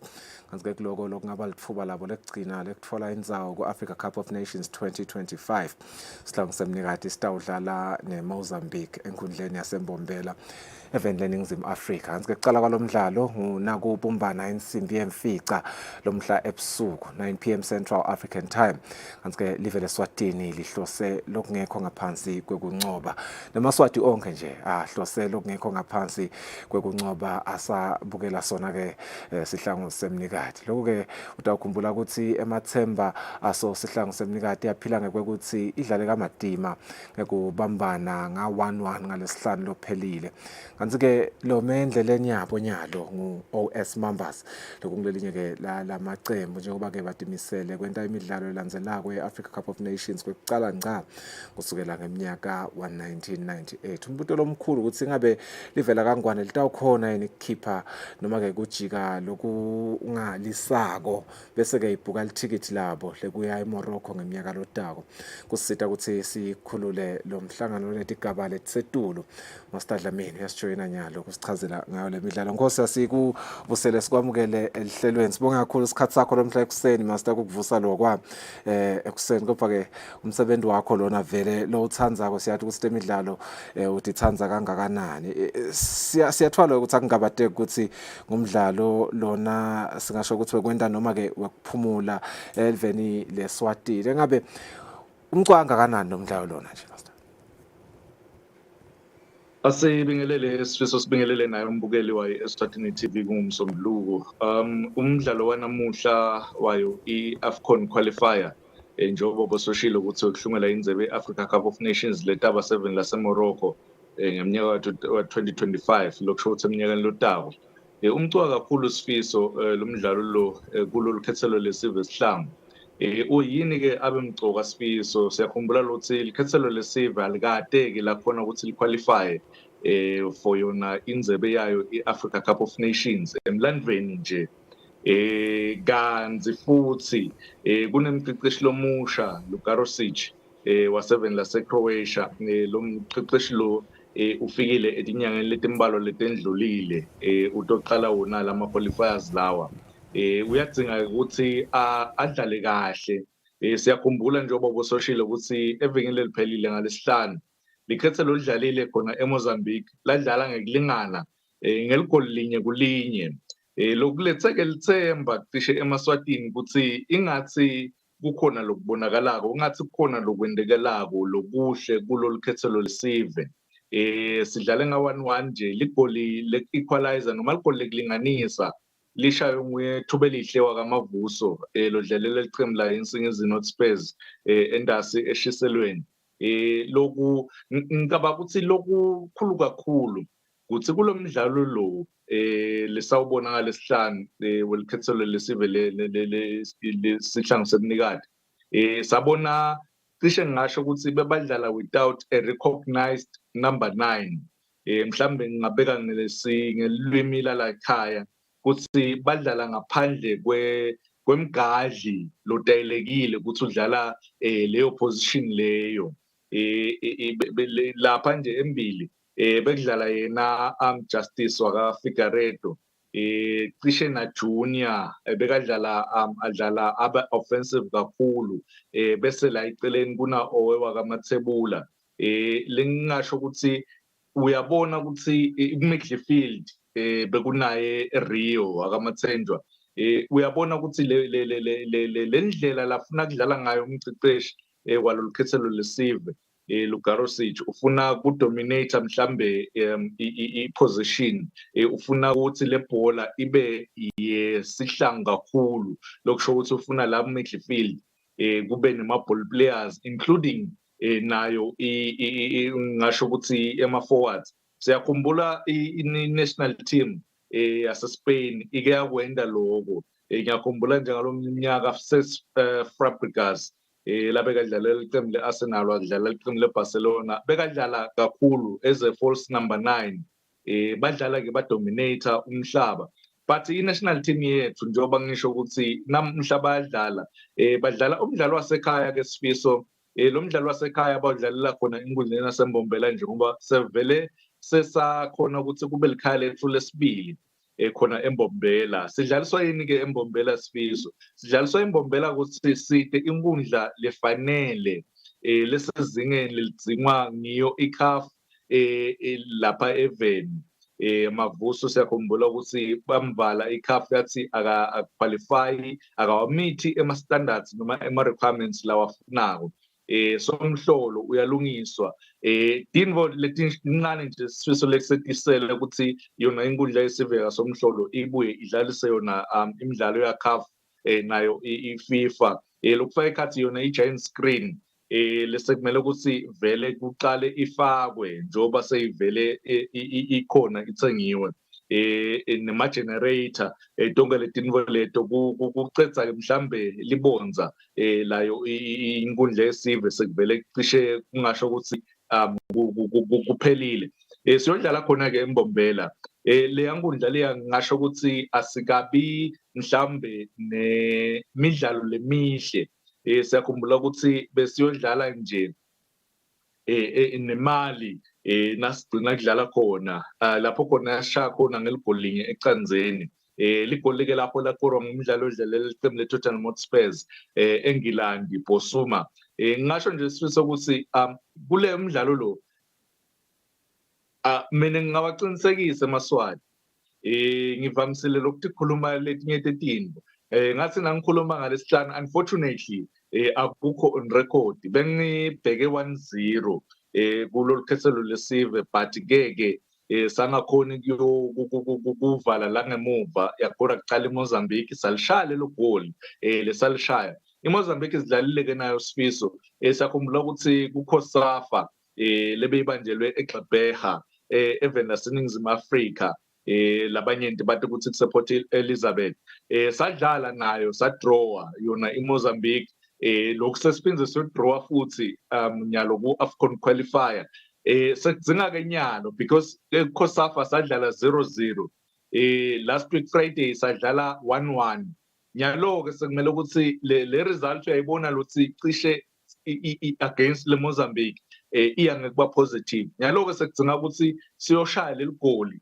bese asisangenise ngala ngekhaya ngakithi ngicabanga ukuthi isinayo bakhona abadlali Sifiso Lindo Mkhonda ulodlala iqembu leZesco even laseZambia ubuyile ungikapteni after cishe umnyaka angekho nalo likheselo lesive goalkeeper weGreen Mamba Xolani a very good goalkeeper naKhosafa sambona akwenda lokho nanyalo simbonile khona eMozambique ngicabanga ukuthi nje kutaba umdlalo lomuhle namuhla mina njengoba ngisho ukuthi ngi very positive ngetuluka konke ngiliswati vele ngihlale ngibatshela abantu ukuthi ngide lenye national team lengingayisupporta lengathi ngiyayisupporta lawe ukubolekwa nje kodwa buve bami ngiliswati so i-national team yethu noma i-national team yakithi vele ngiyayisupporta ngipositive kakhulu nje emidlalweni namuhla neMozambique.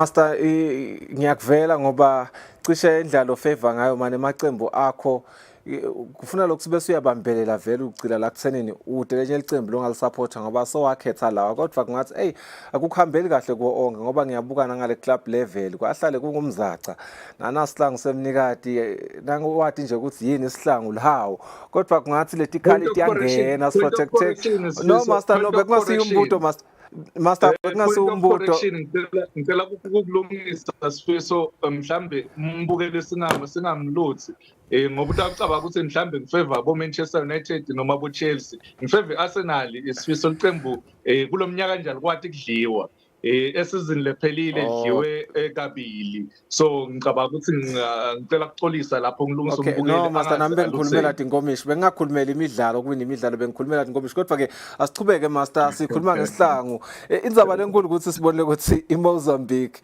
ikhombise kuba ngumphikisi locinile ngicabanga ukuthi nawe usakhuluma uveta lokho but labadlali bayo eMozambique incumbi yabo singasho ukuthi bachudzelana kuma league ase Europe kuyabanika vele ukuthi babe ngathi baba stronger than us ucabanga ukuthi bayengodi kangakanani vele kuwe emathemba elivele Eswatini ekufanele ke ekuthenini 1 ngutiphi futhi netindzawo letibalekele ekuthenini sihlangu singagcila kudo kude silwe nemandla eMozambique kunabadlali labakhulu kangaka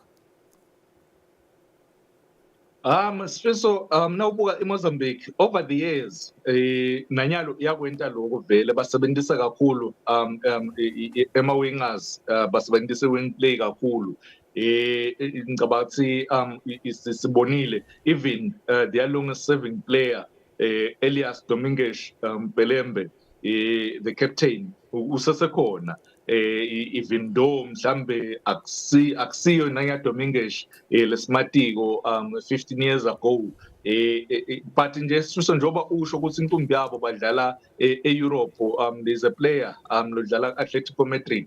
Ngathi nangibuka nje ngabuka ekhasini layo iAtletico Madrid ngalesihlanu bafisela yona eMozambique umdlalo lomuhle ukuthi kunestar sabo lesidlalako ngicabanga ukuthi nathi bengigadile mhlambe nathi bo Richards Bay nabo Zesco eZambia ukuthi nabo bathathisifisela umdlalo lomuhle since kunebadlali nema international players mina ngithanda ukugxila kakhulu Sifiso kuma opponents if thine stokwenda kube lokwethu kube on point thina Sifiso si technically si talented siphiwe kunebadlali labaphiwe thina lakithi labangathina ba angikubekisele nje Sifiso iplayer of the month Junior Makakula lo ngathi nangabe at top of his game akude umdlali eMozambique la ngammecha Justice Figueiredo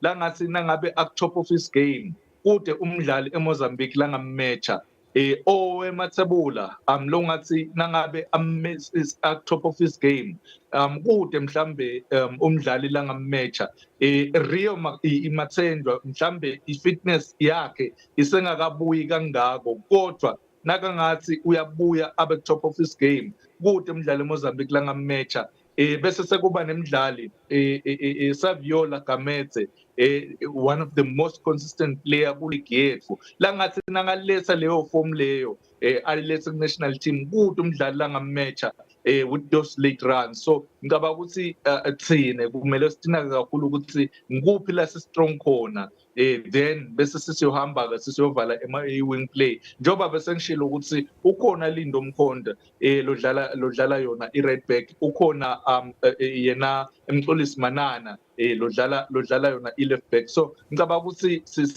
si capable si good ukuthi labo badlali labo le Mozambique ingakhona ukudominator kuyo i-wing play otherwise Sifiso njengoba ngisho ukuthi very positive kusasa kuseni ngicela ukuthi ukusho lokho sihlangu nasesiwinile kusasa kokusile breakfast show ukuthi sihlangu siwinile because sitawina namhla sihlangu eMbombela ngisho nje ukuthi ngemagoli amabili kulinye nase ngavele ngibeke le score ngicabanga ukuthi eMaswati onke umthandazo i-national team iyawudzinga because sisakha the building phase ngicabanga ukuthi sikuyo lapho kodwa results velela positive siyawadzinga njengoba siyakhumbula ukuthi yena mengameli wayo iFA bekavele abeke 2030 ukuthi ku2030 kumele kube khona la sesiqualify khona kuya khona silive leSwatini ngoba asikaze sa AFCON asikaze sa World Cup. Yeah, Master, with so many changes lentekile kusihlangu semnikati le pressure lesesibanika yona ekuthenini bawine ngiva ngathi ngusifisa ngiva ngathi yini kodwa ke ngiyatfala ukuthi lamavi akho ahambelana ngco ne coach Lugarosic nanaye uvumile ukuthi lizinga le Mozambique ikakhulukati nebadlali babo labavela emaklabhini eEurope vele lisedulu kodwa ke uthi unema strategies latawa employer nemasu latawa employer and I suppose I hope uyabukela nangikusile breakfast show ngoba ngathi nawo khwala masu lomhlebela wona la ngawa employer ekuthenini siwine namamba lakutaba ngumzuzu lochazako kusosihlangu semnikati nemlandvo waso nje welibhola leSwatini kuna umdlalo lotawa basembombela lomuhla nakumbana insimbi yemfica busuku master ke ukuthi isihlangu semnikati sitawina sithembe ukuthi kutaba njalo siyabonga master sibonge nani ukuthi solo ni yasibukela sitaba hlelo market sitawubuya sichube nehlelo.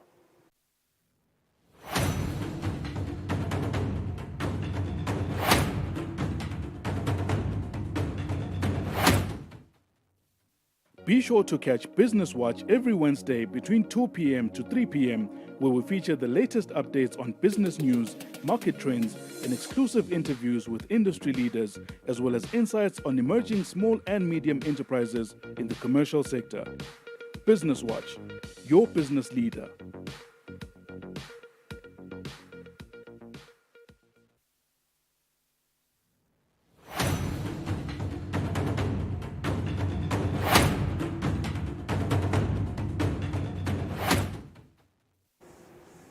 Yeah, kusele nje imizuzu lemibili kuphela kuthi shaya insimbi esiphohlongo sesifika emaphethelweni ehlelo lefuna umuhla sibonga kakhulu ukuthi nike sekuvuka nathi sisaqala nje liviki sesithemba ukuthi indaba leli viki nelanga lelihle naleli busisekile. Ama temperatures bangathi aphakeme lo mhla kuyashisa ke convection lo muhla kodwa ke they drop tomorrow and they drop drastically so lo ngiyo ke imithelela yokuguquka kwesimo selidudlana kungeke ke insala ebhekene nemhlaba wonke dlala inzima yakho sesifundisa kakhulu ukuthi udlala njani inzima yakho bonke sibona inhlelo naselihlelweni suku abengiloluhlelo lelibusekile sale kahle.